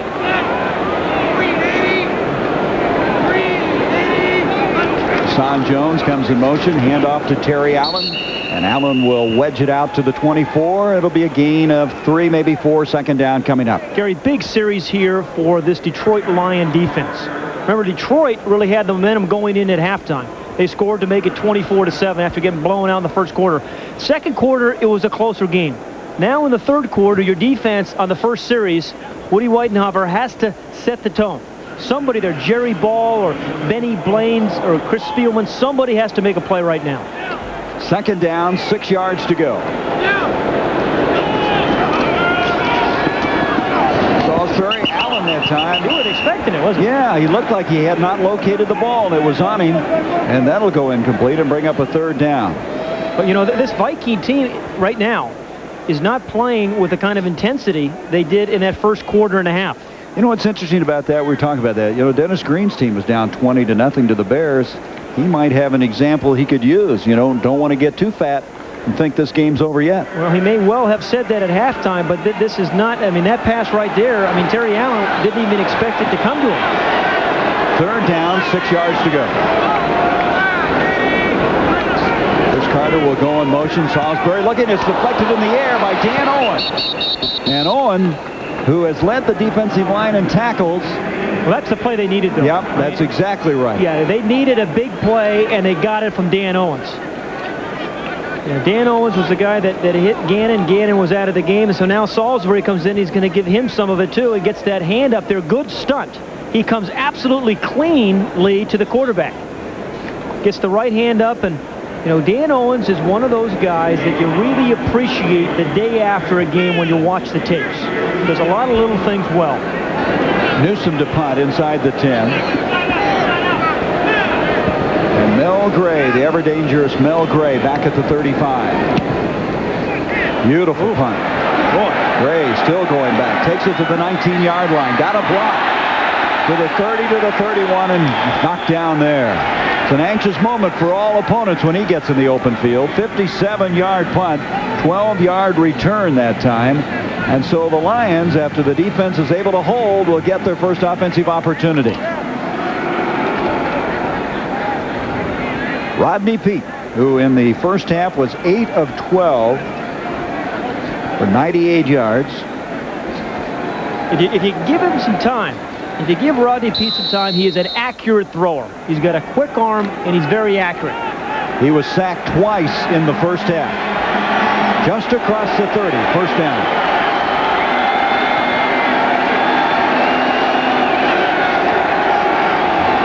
And Noga saw something and comes across the line of scrimmage.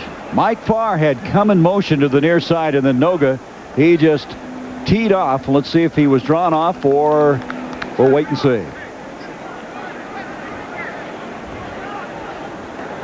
Encroachment, defense, number 99, 5-yard penalty. But take a look at Henry Thomas, number 97. You don't think the center, Kevin Glover, has to be concerned about him? Look at that.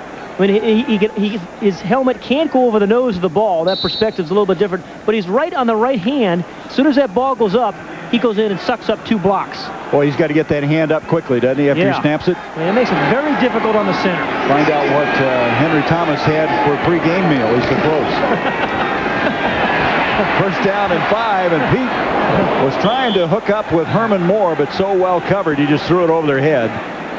And that'll bring up a second down and still 5 yards to go. Yeah, this time, Henry Thomas, even though he's getting blocked by 2 guys, kind of knifes through, gets that shoulder rip in there, and still puts the pressure on Rodney Peete. I mean, this is the guy who comes to play on first down, on second down, on third downs. You know, that defensive forward wall, Pat, isn't that big, but they can run, and are they quick? Well, that's their game. It's all movement.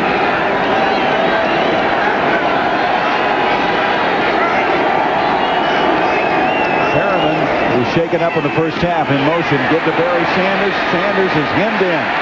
Carlos Jenkins was there first. It'll come to a third down. In the first half, he carried the ball 9 times for 35 yards. Had to work for everything, and 1 touchdown. But, Gary, if you're wondering why Barry Sanders is struggling this year, look right there. If you stop it right there, look at all the big guys right in here. I mean, you've got a bunch of big bodies, and there's absolutely nowhere for him to go. Three purple jerseys penetrate. Jack Del Rio's not going to let him out of his sight. And they want to stop Barry Sanders, force Rodney Peete to win the game. 3rd and 4 now. The Lions hoping to convert in their first series of the second half. And Peete up intended for Perriman, and too tall for him. Felix Wright came flying over there again. And that'll bring up a 4th down. Perriman, when he went up for that one, must have been thinking, I've been here before, as he took such a shot earlier at the 1-yard line. Well, Perriman's open number 80. So's the tight end, Jimmy Johnson, on the left side. I think Peete thought he was going to continue to run through that ball, quite honestly, and Perriman jumped up. Peete leads him, expecting the receiver to run through it. Perriman tries to adjust and jump and catch the ball. Arnold to punt. Anthony Parker goes back. 13:09 to go in this 3rd quarter. 24-7 Minnesota. Very fine punt. Fair catch by Parker. He'll take it to the 9-yard line, and the Vikings will have the ball for the 2nd time in the second half. 55-yard punt that time by Arnold. 24-7 the Vikings. This telecast is presented by authority of the National Football League and is intended for the private use of our audience. Any rebroadcast or other use of this telecast without the express written consent of the Minnesota Vikings and the National Football League is prohibited. Gary Bender, Pat Hayden, 24-7, 3rd quarter. And Sean Salisbury, since coming in, has not really put some numbers together. He's 2 of 7 for a -2 passing.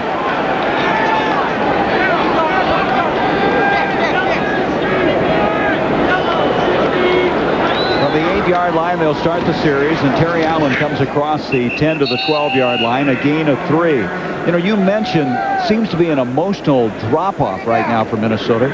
But look at the drop-off in numbers. Gannon was 8 of 10, 146 yards, and Salisbury really hasn't gotten anything going as far as passing is concerned. Well, it's all a matter of confidence. Gannon came into this game, Rich Gannon came into this game a highly confident quarterback, confident of his own ability, that his offensive line was going to give him protection, and that he was going to get the ball to his receivers. And Salisbury just doesn't have that because he hasn't played much. 2nd and 7 is Allen now, pumping those legs. Look at this effort. He is so much stronger than you would think he would be. He weighs close to 200 pounds, gets it out to the 18-yard line. He needed to get to the 18.5 for a 1st down. They're looking to the far side to see if they have to measure. You look at Terry Allen's eyes, and this is a very aware football player. I mean, right now he understands that what this team needs is to pick up a 1st down. I mean, he senses the momentum has swung to the Lions, and he fights for it, and he picks it up. I mean, his eyes are always looking where the 1st down markers are and where the holes are. And it was the 1st down. Allen to the backfield. They have their cluster formation to the near side. 3 wideouts. Salisbury rolling, complete to the Chris Carter, and Carter is tackled in the open field. That's Kevin Scott, who leads the Lions in interceptions with 3, up to make the tackle. Pretty good open field stop that time to the 21, a gain of 2 yards. It'll be 2nd and 8. Well, you know, we've seen a lot of missed tackles in the NFL this year. Well, tonight we're seeing some pretty good tackling by both teams out in the open field. Certainly the Vikings, and that time Kevin Scott kind of hangs on for dear life to get Chris Carter down.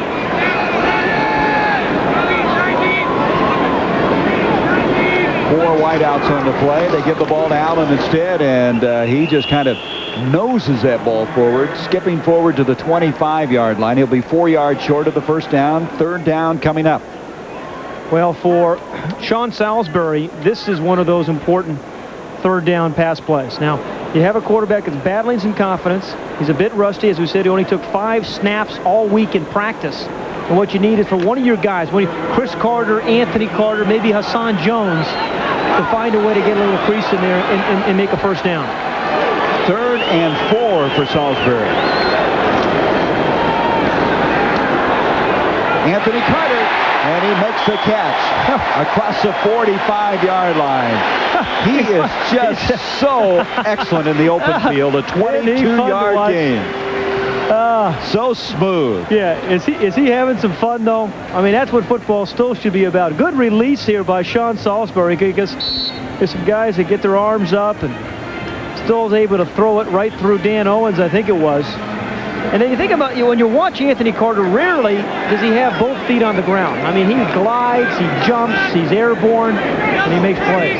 Third catch for 85 yards for Carter, who has a touchdown. Here's Allen again off the left side. Terry Allen, a workhorse on this drive, takes it to the 46-yard line, a gain of 8. Melvin Jenkins over to make the stop. And we've talked about Randall McDaniel a bunch tonight, Gary, but the thing he does is hit people so well on the move. Number 64, right there in the middle of your screen. Now, this isn't a giant block. Zimmerman, number 65, dominates his guy. And number 64, McDaniel, is downfield blocking one of the corners. I mean, he's a big guy that can still block those little gnats out in the open field. Second down, a long 2, almost 3 yards. Roger Craig is in the game, and Craig is not going anywhere. Good reaction that time. Dennis Gibson, Chris Spielman, also Mark Spindler there. As they'll actually maybe lose a yard on the play and will to bring up third down. The top of Jerry Ball's helmet gets a lot of work. Some guys go nose to nose in football. Other guys go helmet to helmet. I mean, Jerry Ball and Kirk Loudermilk have been going at it twice a year for a long time now. And there you see. And what Ball is trying to do is put so much pressure on Loudermilk that he has already disrupted the play before Loudermilk can get that right hand on it. Ball comes out of the game as it's third down and 6. And a blitz up the middle, and Salisbury dumped. That's Owens again. Dan Owens is trying to pick up this Lion team. He's made 2 or 3 outstanding individual plays. Yeah, and all of them on third down, Gary. I mean, he tipped that one ball in the last series. That down on third down, he puts Sean Salisbury in the back, forces him to throw the ball early. So not only has he made big plays, he's made big plays on third downs. Newsom will punt again to Mel Gray. So the Lions are holding their own here in the third quarter. They just got behind early and having to play catch-up. And we got a flag. You see, it was, what, 4th and 6. It wouldn't give him a first down by penalty, but it looked to me They're going for a like block. Sheldon White may have jumped offside. False start. No. Offense, number 51, before the snap. 5-yard penalty. Repeat, 4th down. It looked like Sheldon White was in the neutral zone, though, because he was going for a block. Sheldon White was. Carlos Jenkins is the guilty one for the Minnesota Vikings. And 51 right there, Carlos Jenkins feels him. Yeah, he begins the little two-step. He felt the rush coming, too. Getting a little top-heavy there, Sheldon White. So it will now be 4th down, 11, as Newsom will punt. Very high. Gray will call for the fair catch and make a difficult one at the 19-yard line. Lions will have it. They trail 24-7, a 36-yard punt that time. Detroit trying to somehow get back into this one.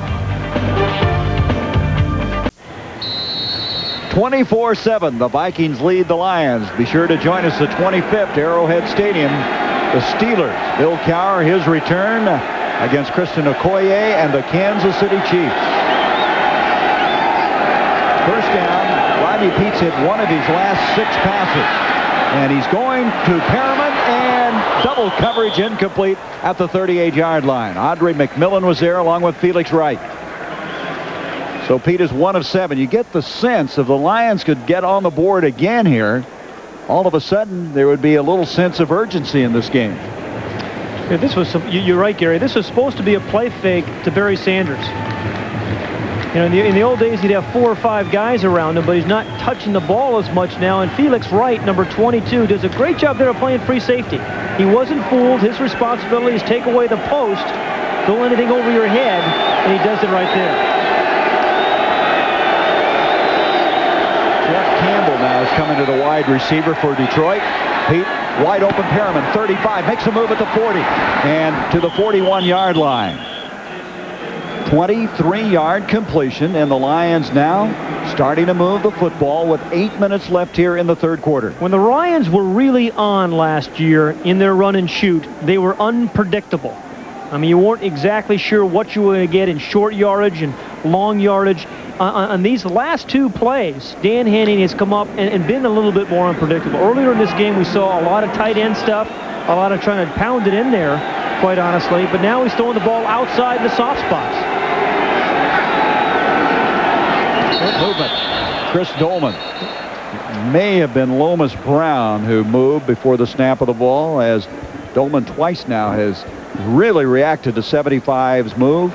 False start, offense, number 75. Before the snap, 5-yard penalty. Repeat, first down. Just shows you the respect Brown has for Dolman, who came in here with 8 sacks, playing at the level that he's played in past years. He's really taken his game back to those Pro Bowl years.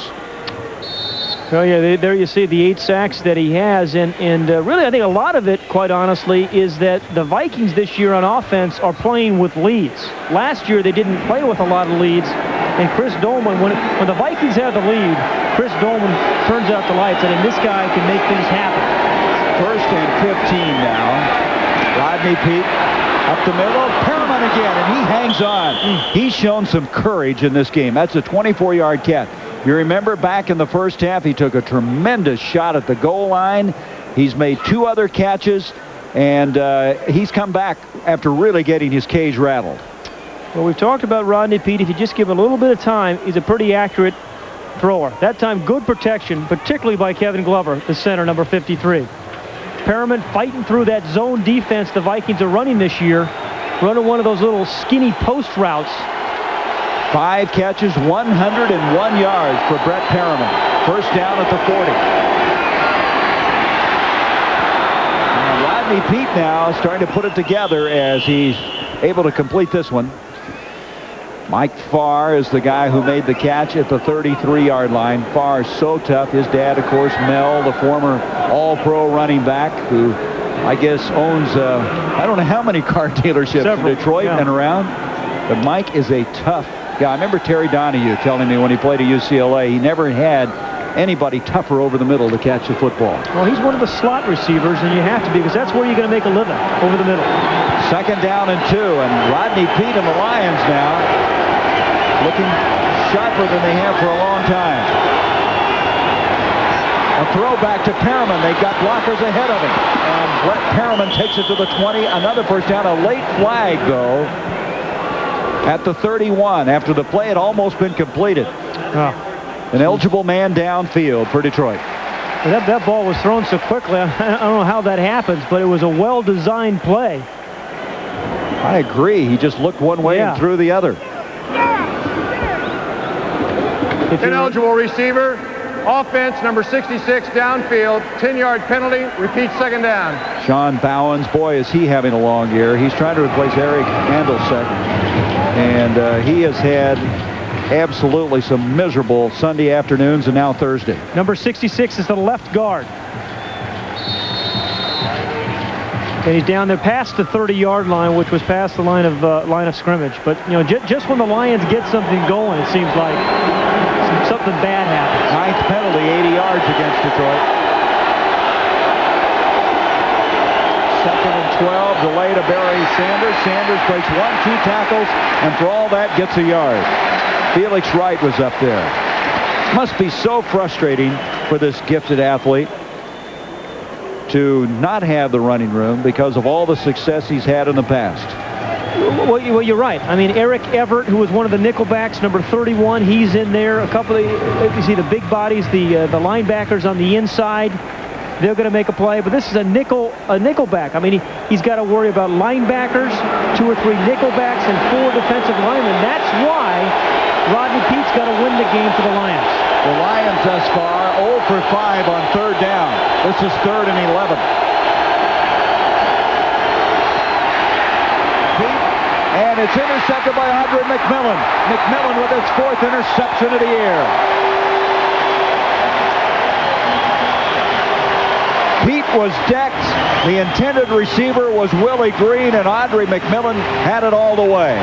Either a bad throw by Rodney Peete or Willie Green broke outside when he should have broken inside.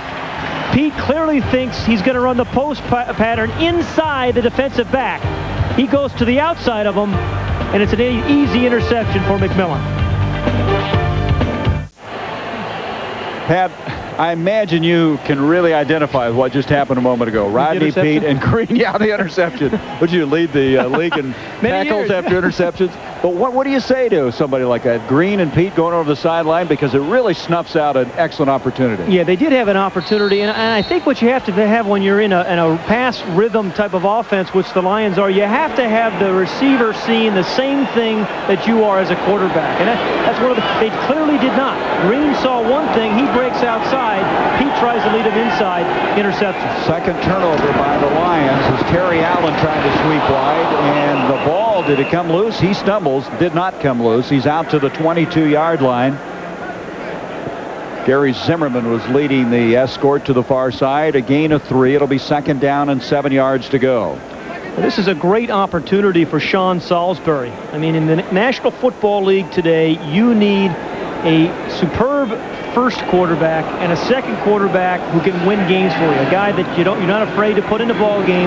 During the course of the year, he's going to have to maybe win 2 or 3 games. He did against Green Bay earlier in the year. He's 4 of 10 for 22 yards passing. Up the middle, Anthony Carter again, and Carter's got the first down catch out to the 37-yard line. Now, Anthony Carter has been open since he's been in 2nd grade. You know, you can run him on the deep routes, he's open, and he's great on the crossing routes. I mean, those routes, as Jack Burns, the offensive coordinator, was saying, that where he's running away, the crossing routes, the inside routes, if you lead him, he catches the ball, and a lot of times he'll run right past the defender and into the end zone. 4 catches, 101 yards, the 19th career 100-yard game for AC. Anthony Carter. Take the end around to him, setting up a screen, thrown too far. And the reason that happened is Kelvin Pritchett was in between Allen and Salisbury, and he couldn't loop the ball over him and complete the pass. Yeah, good read by Kelvin Pritchett. You know, some defensive linemen just get a feel for screens. And when you don't get that aggressive block by the lineman in front of you, you feel, oops, it's a screen, they're trying to fool me, and you follow a back out, and that's what Kelvin Pritchett did there. 2nd down, 10, 3:15 to go in the 3rd quarter, 24-7, Minnesota.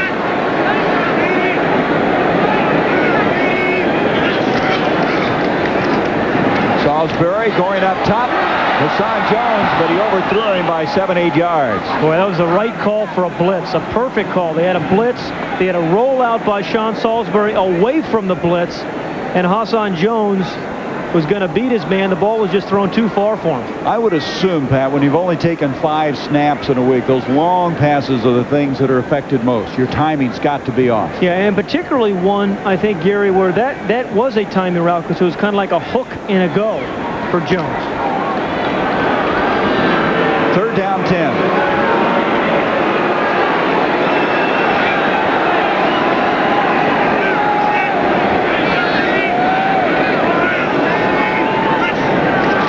Carter in motion. Salisbury being chased backward, throws it over the middle, and the completion is made. And the catch by Derek Tunnell. He dropped it. Wait, did he drop it? He sure did. I thought he'd gotten it and fallen down, but it is incomplete. It's 4th down. He started the year with the Detroit Lions. Played 3 years with the Cleveland Browns. Well, this is one he should have had. I don't think he was going to make the first down. Good rush by Lawrence Peete there. You know, that you could have called that actually a catch and a fumble. When you think about it, he did recover his own fumble anyway, but he wouldn't have had the first. But the Lions have held again. Comes the block, or attempted block. Sheldon White on the near side coming after. Wow. Beautiful. This is picture perfect. Fielded by Gray at the 5. Gets a block and falls down and will be buried there. He's so excited. I don't care. Oh, yeah. 58-yard punt by Harry Newsom. 6-yard return. Gray ran about another 15 yards. And at the 10, the Lions have it.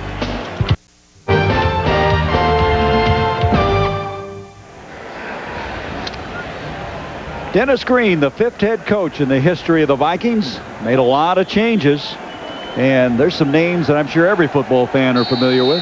Well, you know, Herschel Walker's had a big year for Philadelphia. We talked about him making a better situation here for Minnesota, though, too. But some big-time stars.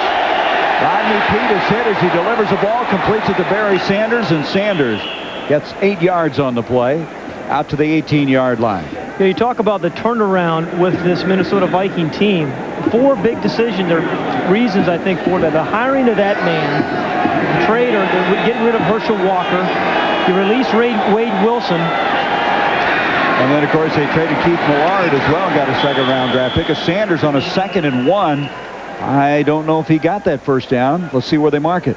Yes, he did. First down. Well, the Vikings are now in a hurry-up offense, which is the right call by Wayne Fontes and Dan Henning.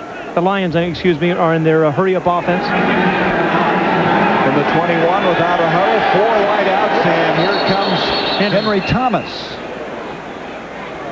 Was he drawn off? Encroachment, defense, number 97, 5-yard penalty, still first down. 1st and 5 now for the Lions as they'll step it out across the 25-yard line. 24-7 Minnesota. They led 20-0 after, I should say 21-0 after the first quarter. Defense, the Lion defense has played well this half. Pete stepping up, rifles one, and Herman Moore with the catch across the 35. Wayne Fontes feels that Herman Moore is worth 3 or 4 points a game. That's how much he can add to this football team if he can just stay healthy. He had a very good first game and then went on the IR for 4 weeks, activated for this game. First down.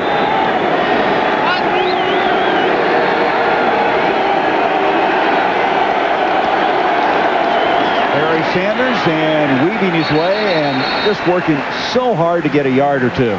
But you know, I think it's rather instructive. It's rather instructive. Really instructive in that, I mean, I think you have a real appreciation for offensive linemen now. I mean, you saw what happened to Eric Dickerson with the Colts a few years ago when he had a lot of injuries at the offensive line. What's happening here with Barry Sanders? 2nd and 8. Pete over the middle, and Green takes a shot. Tremendous wallop from Vincey Glenn, and he could not hang on. Just the point, though, is that offensive linemen are not appreciated enough. I mean, you can't have 1,500-yard rushers unless you're opening up 1,500-yard holes. And every great running back in the National Football League either knows that or has found it out. And Ken Dallafer, along with Sean Bowens, have been, I guess you'd say, highlighted, certainly scrutinized all year, trying to block for Barry Sanders. 3rd down and 8 yards to go.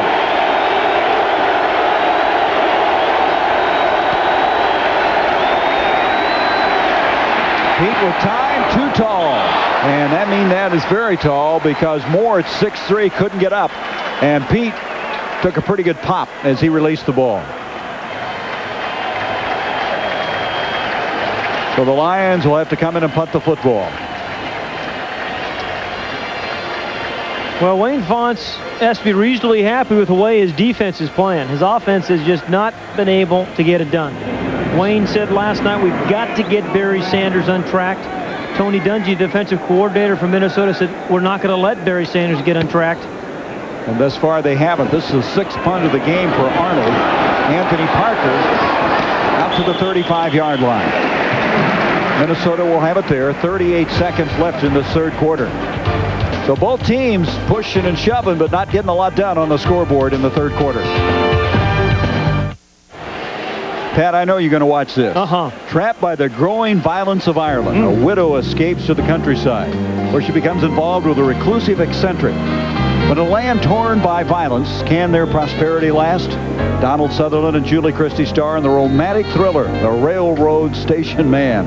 Sunday night at 8 Eastern, only on TNT. You're not too good with that alliteration, are you? The railroad run. Got a pulled lip. First down, just across the 35. I know you're going to watch that one. Salisbury, some touch, and Chris Carter takes over from there. You can see why he's such an outstanding basketball player in his spare time. 22-yard gain on the play. Now, Chris Carter has always been the other Carter, but Chris Carter is also becoming one of the premier receivers of the National Football League. So graceful. and yet perfect timing. You talk about body control and perfect timing. Mismatch, Carter against a linebacker, Dennis Gibson, and a nice throw there by Sean Salisbury, allowing Carter to go up and get it over a linebacker. First down at the 42.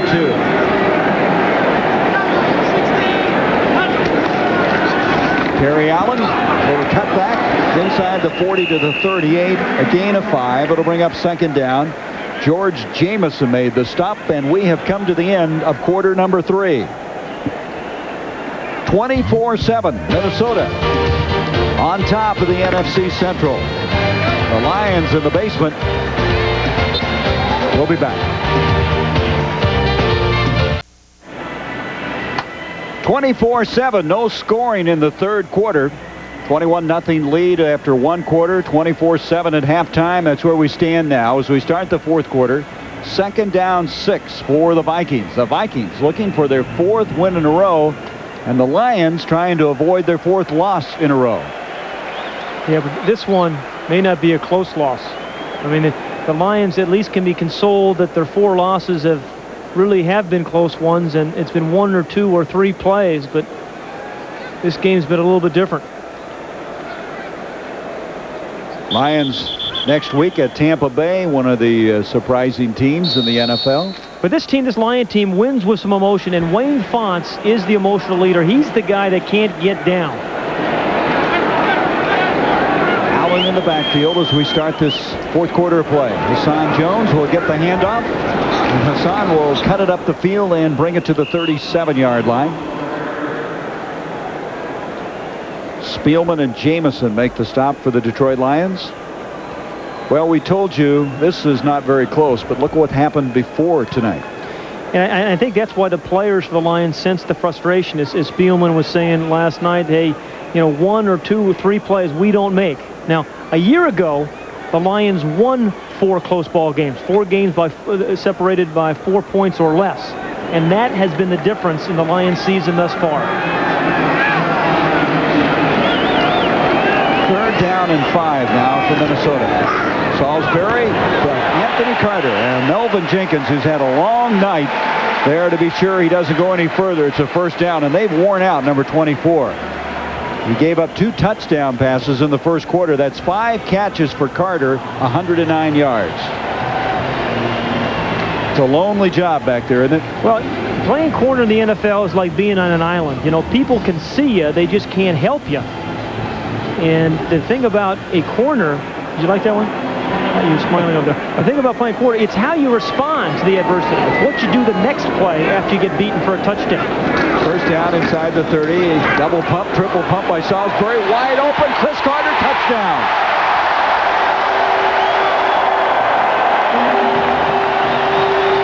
And he beat his buddy, William White.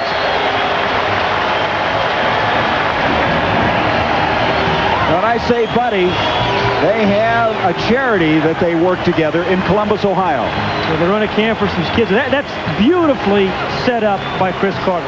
And the pump fake by Salisbury, perfectly thrown ball. And William Wright tries to make the catch-up speed and knock it away, but just perfectly thrown and set up by Chris Carter. He ran an inside route earlier, and then the hook and go on that one.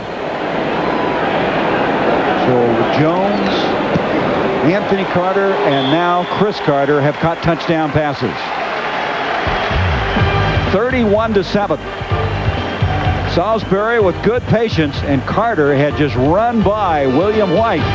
2 Buckeyes tangling, and Chris Carter got the best of this one. Now's the time for tonight's Isuzu play of the day, and we're going to pick up the second touchdown toss between Gannon and Hassan Jones this time. Well, they always say the option pass is easy to catch because you catch it on either end. And here's it comes. But this was beautifully set up by Rich Gannon. They ran a reverse the play before. They come back. They faked the reverse. You got Roger Craig in the game people are worried about, and then you throw it deep downfield. 43-yarder made it 14-0 at the time. Mel Gray can't get this one, and so they'll bring it out to the 20-yard line.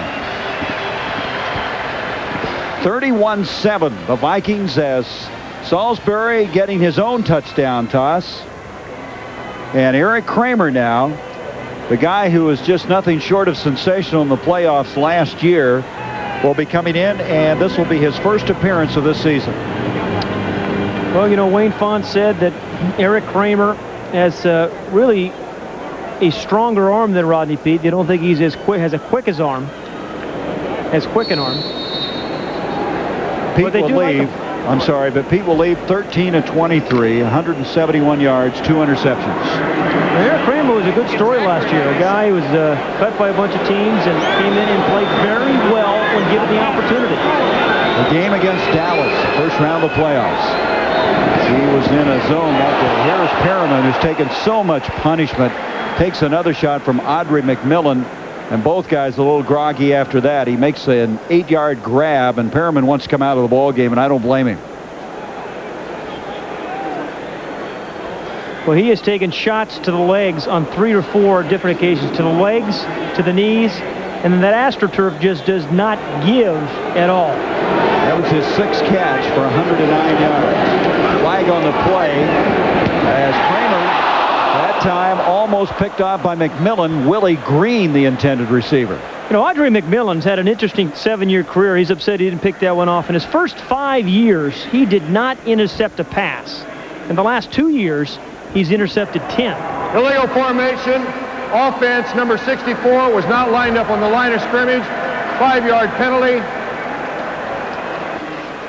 Eric Sanders, who was a last-second replacement at right tackle for Scott Conover, who had a leg injury and couldn't get ready to go tonight. Well, you know, if the Lions are going to make anything of this season, is they're still going to have to find a way to get Barry Sanders the ball in the open field. They tried tonight with some screens. That didn't work. The draws didn't work. Those were the 2 bread and butter plays for Barry Sanders last year when he rushed for over 1,500 yards. The draw and the screen. And they haven't worked this year. On a 2nd and 7, Kramer scrambling out, being chased by Randall. Randall got him. See the quickness of John Randall. Now here's a flag coming. Randall just closed on him and caught him from behind.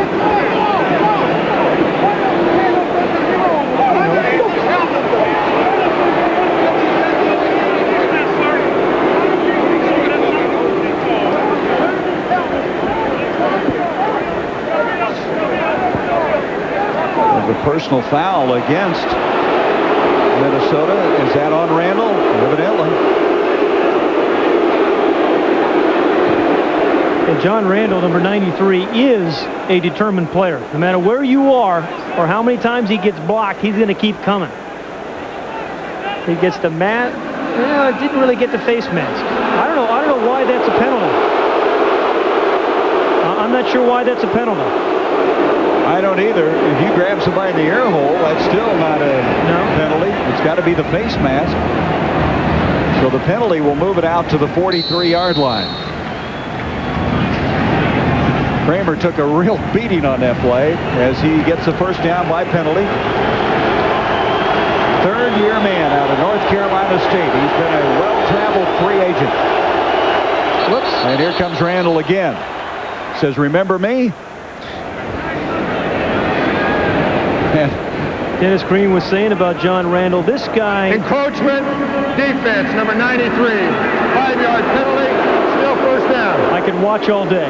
Green was saying he loves to practice, he loves to play, and every time he does play, whether it's practice or in the games, he comes on. I mean, you know what you're going to get from John Randall every single minute he's on the field. Dennis Green said he's a stick of dynamite.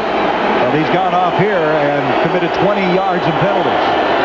Barry Sanders got a block from Willie Green and escaped with something out of that play when there was absolutely no place to go. Vincey Glenn, Mike Merriweather over to get to him on the sideline. Well, once again, just no place for Barry Sanders to go. We talked about the penetrating Minnesota defense. Dolman's there just waiting on him. I mean, nobody even blocks Dolman. Merriweather, number 57, knocks Brown down. There's a defensive back, McMillan, up on him. I mean, just absolutely no chance. 14 carries, 41 yards for Barry Sanders.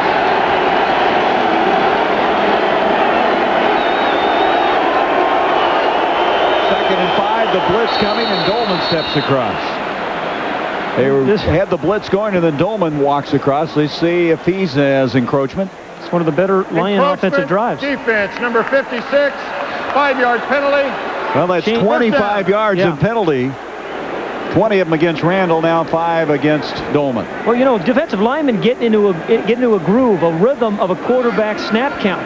I mean, I think they had the rhythm of Rodney Peete's snap count, but they clearly do not have it for Eric Kramer. I'll tell you right now, there's not enough time in this game, though, to win the game by penalty. By 5-yard increments? I don't think so. Even 10. Typical penalties, 10 against the Lions.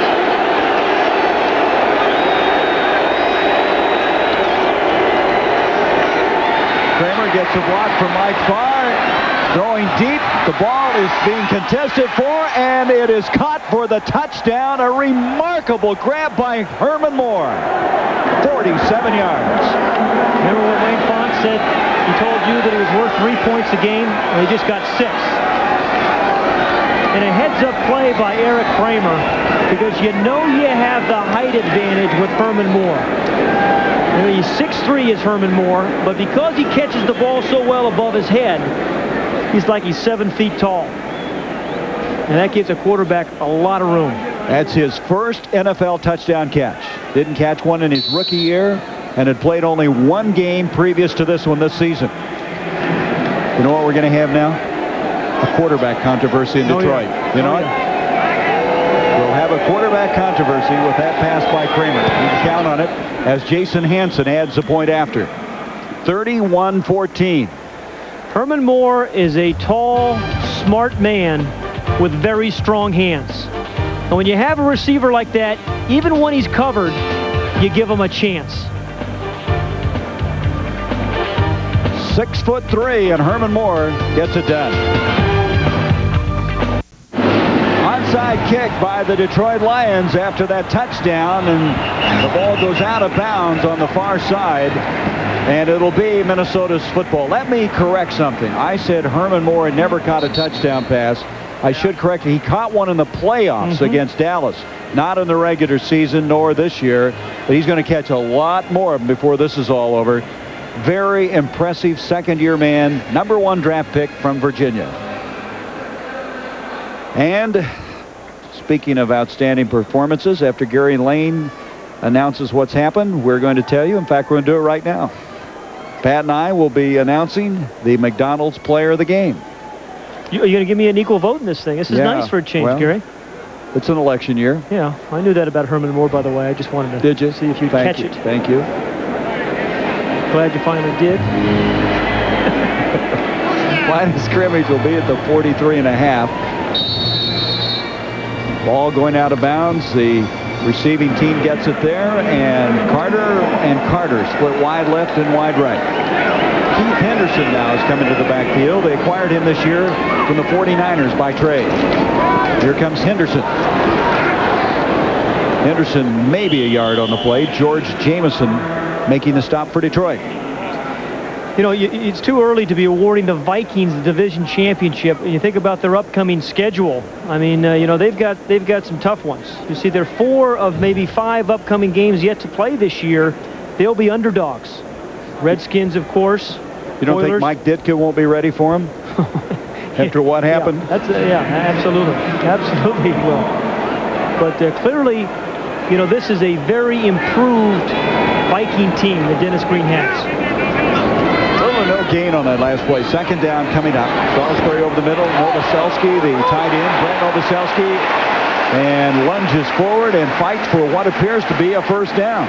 The thing about Dennis Green, too, of all the new coaches in the National Football League, he inherited a project which really wasn't a rebuilding project. It was more of a retooling project, just to get them back to the way they played in 87, 88, 89, those kinds of years. And a lot of new coaches had to come in and really rebuild losing programs, but not Denny Green. Well, he inherited some veterans. He has 6 starters on defense, age 30 or better. Well, you know, that's an interesting point, because what the Vikings have are young players and old players. Because of the Herschel Walker trade, they don't have a lot of 5 and 6 and 7-year type of players, either 1 or 2 years or real veterans. Salisbury will ask for a timeout. The Vikings will have 2 remaining. 9:45 left in the game. 31-14. Minnesota. Salisbury getting a lot of playing time in place of Rich Gannon, shaken up in the first half. 31-14 here, and looking ahead to the Silver Bullet scoreboard, the games this weekend in the NFL. Chiefs, Cowboys, Eagles going against the Redskins in the NFC East. And then the 4 o'clock games. Aren't you glad this one isn't a doubleheader?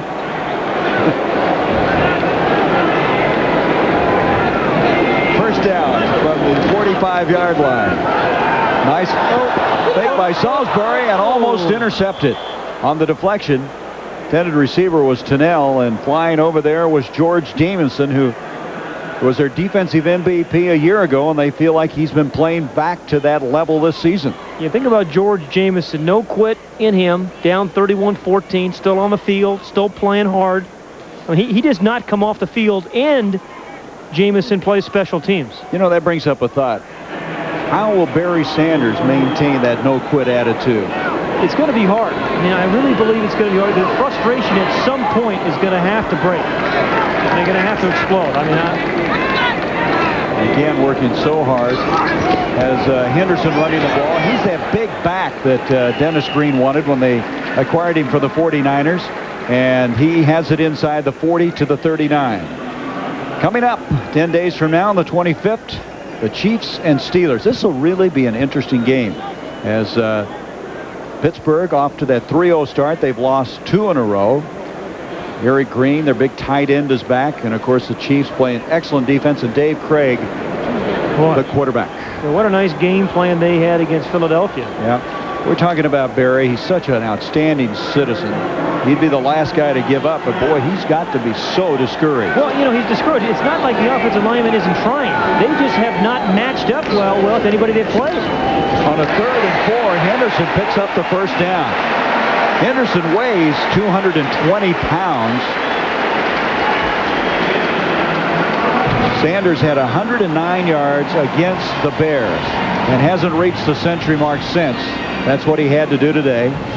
Well, we've talked about it a lot. You've seen it tonight. There has been nowhere for him to run. He's not running behind a run and shoot where they're against 5 and 6 defensive backs, little bodies out there. People are keeping linebackers in. They're keen on him, and they're forcing the quarterback to try to win the game. And that's the reason he's not having the year. What a difference a year makes. He came in here last year and had a career-high 220 yards rushing.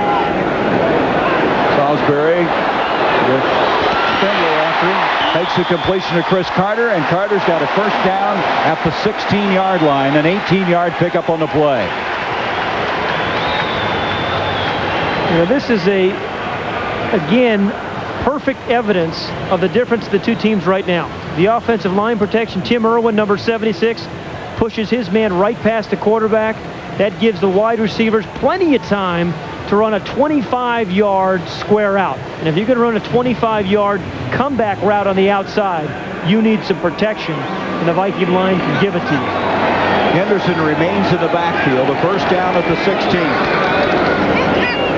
Bootleg, pass complete to Novoselsky, and he is tackled at the 15-yard line, a gain of a yard on the play. Steve Jordan, of course, not playing tonight. He twisted an ankle and knee in the last game, and so Novoselsky seeing some action. Dante Whitaker, Derek Tunnell. Expect to have Jordan back next week. You know, we have talked about both these teams really trying to run some of the Redskin offense. It's working for Dennis Green's team because of his offensive line. It has not worked for Wayne Fontz's team because his guys have just not been able to control the line of scrimmage. 2nd down and 8. Joe Johnson has checked in, a former Washington Redskin for the Vikings, a wide receiver. Reverse handoff to Carter. Carter inside the 10. A flag comes down.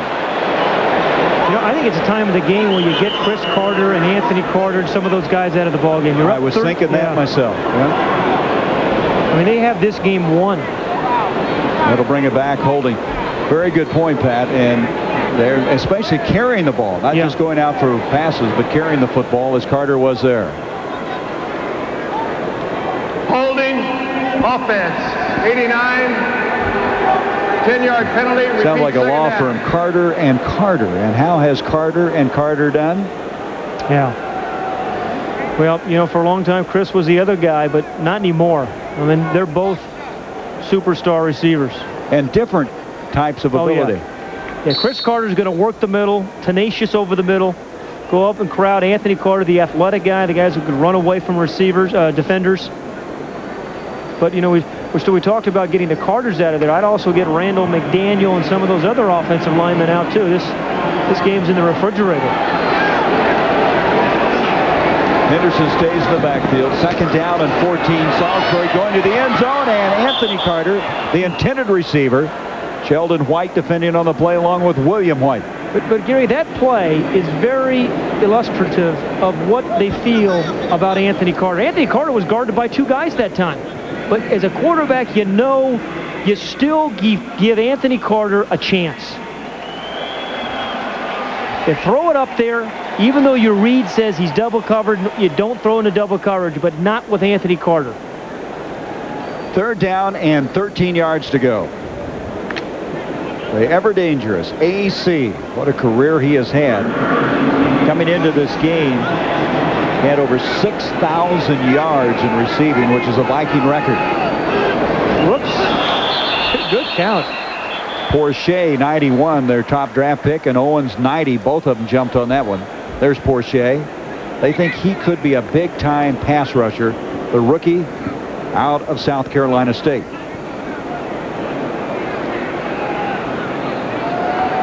False start. 80 and 81, offense, 5-yard penalty, still 3rd down. You know, Gary, I think the real difficult thing for Wayne Fonts and this Lions staff as they look ahead is that there's no easy solutions. I mean, you can't go out. The trading deadline's passed. He said he's not going to mortgage this team's future for some offensive linemen, and there aren't a lot of good, dominating offensive linemen out there in the street. There's no easy fix for the Lions. Nobody's going to trade him if they are good ones. It takes so long to get that continuity going in the offensive line. 3rd and 18, a little screen to Henderson. 2 blockers ahead of him, and Henderson takes it inside the 15-yard line. He's going to be a welcome addition to this Viking team as he takes it to the 11, a 13-yard pickup on the play.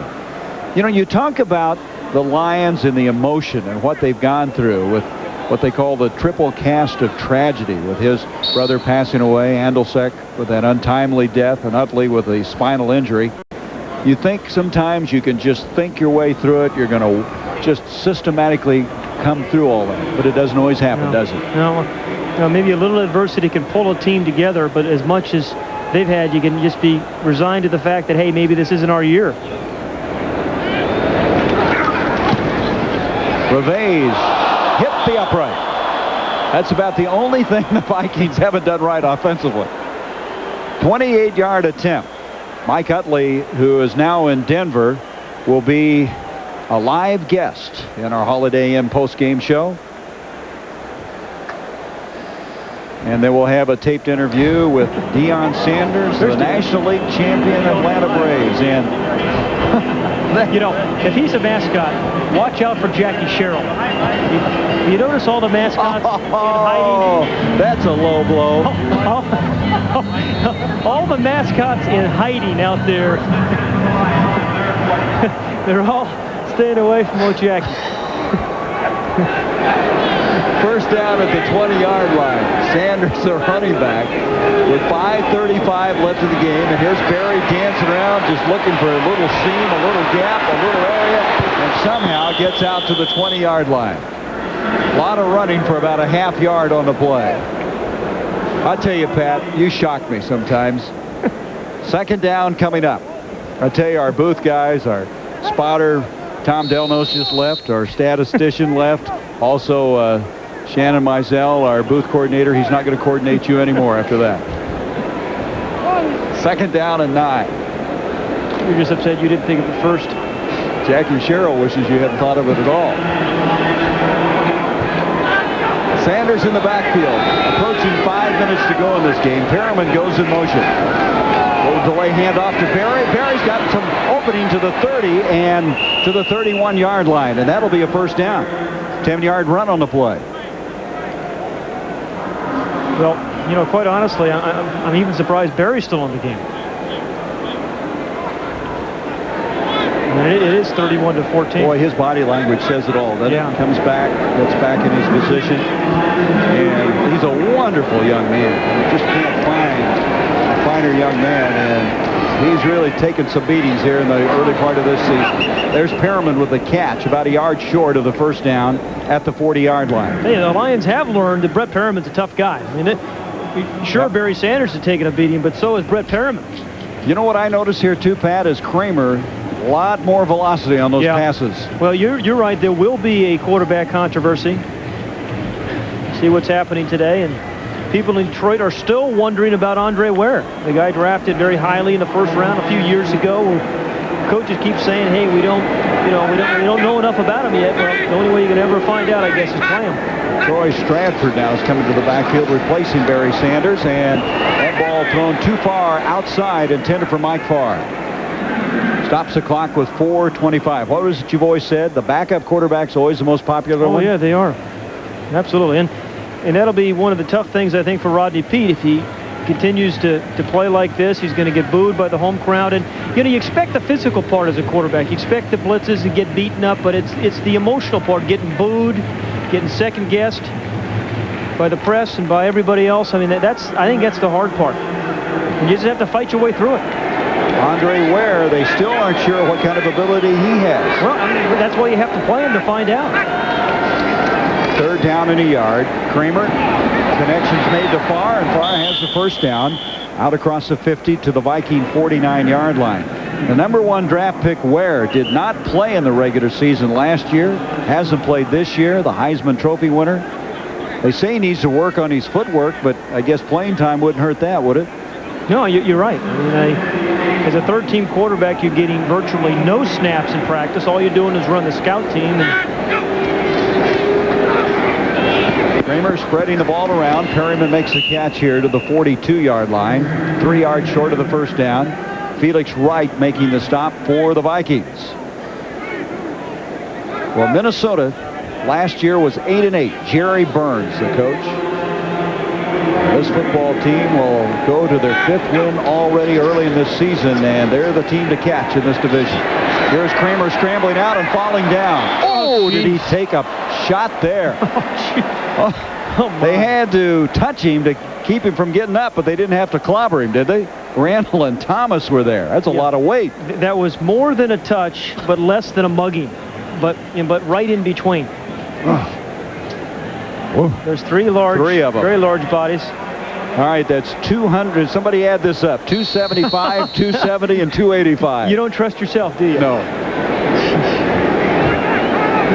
Just under 900 pounds, our producer, Peter Lasser, tells us. Thank you, Peter. I get no help here from my mathematician from Oxford. And Kramer falling down again, losing yardage back to the 49. You're what?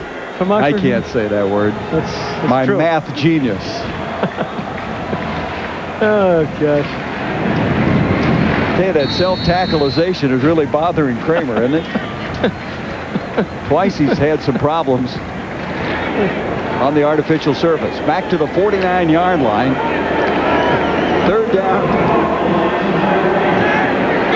12 yards to go. And this time Thomas came storming through. That was 4th down. And also Brad Culpepper, the rookie out of Florida, the 10th round draft pick. He started the first game for this Minnesota team. That was a 4th down. And that will give the ball back to the Vikings with 2:53 left in the game. Line of scrimmage, the 42-yard line. Well, I think Dennis Green has to be very happy once again with the way his defense played.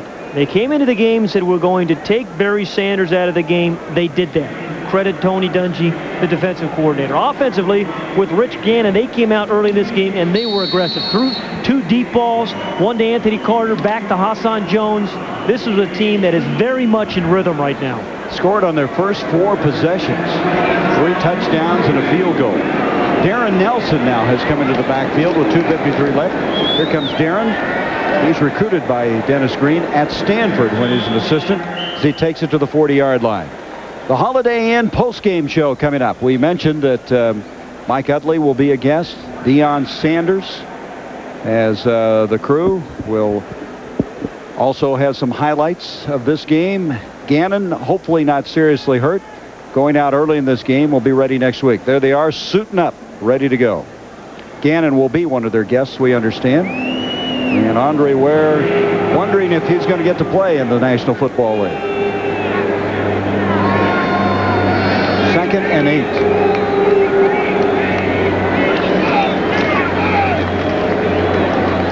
Darren Nelson inside the 40 to the 38, and we have come to the 2-minute warning. 31-14. Minnesota, they're going to move to 5-1 on the year.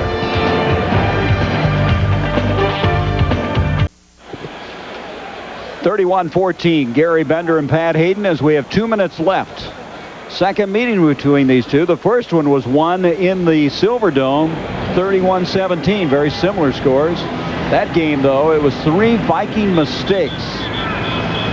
3 big plays by the Lions. An early punt return, a blocked field goal that was returned for a touchdown, and a fumble recovery.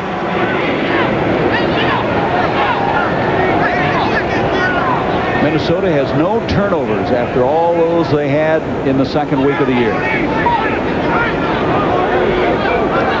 lot of motion, a lot of shifting around. Salisbury dumps it over the middle, complete to Derek Tennell, and Tennell to the 30, and that'll be a first down.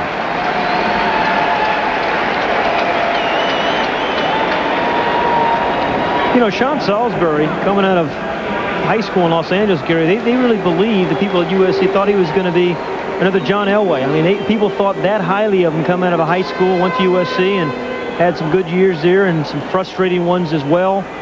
They went up to the Canadian League, as you mentioned, won a Grey Cup. I mean, he's had some success. And a lot of valuable playing time here tonight. He had 26 touchdown passes in the Canadian Football League the year they won that Grey Cup. Darren Nelson reversing direction and will not get away. That was Porcher. Porcher throwing him back inside the 35. It'll bring up second down and long. We said earlier that Minnesota has, 3 different ways to beat you. They can be good enough to beat you on special teams and on defense and offense. About the Lions this year, they're certainly good enough on defense. We've seen that tonight. They played pretty well defensively. They've been on the field a long time. And special teams, they can beat you too. But they're still having a lot of trouble getting Barry Sanders on track. You see the time remaining as Salisbury and the Vikings will take their time where they take the snap, give to Darren Nelson. And Nelson fumbles the ball, and Salisbury will fall on it and save it at the 40-yard line. And with 24 seconds left, it gives us the opportunity to announce the McDonald's players of the game, not just player. And very close vote here. The Minnesota Vikings offensive line. Well, they got 5 votes. All of theirs. The Minnesota Vikings offensive line deserves it. These guys played spectacular. They gave Rich Gannon plenty of opportunity to throw the ball in that first half. Gave time for him to find Anthony Carter downfield and Hassan Jones. And this is a very good offensive line. Gary Zimmerman, Randall McDaniel, Kurt Laudermilk, Brian Habib, and Tim Irwin. And Wayne Fonts and his team is now 1-5. Dennis Green still firmly entrenched in first place in the NFC Central. They go to 5-1, and they have won 4 games in a row. Stay tuned now as we'll have a Holiday Inn post-game show coming up soon.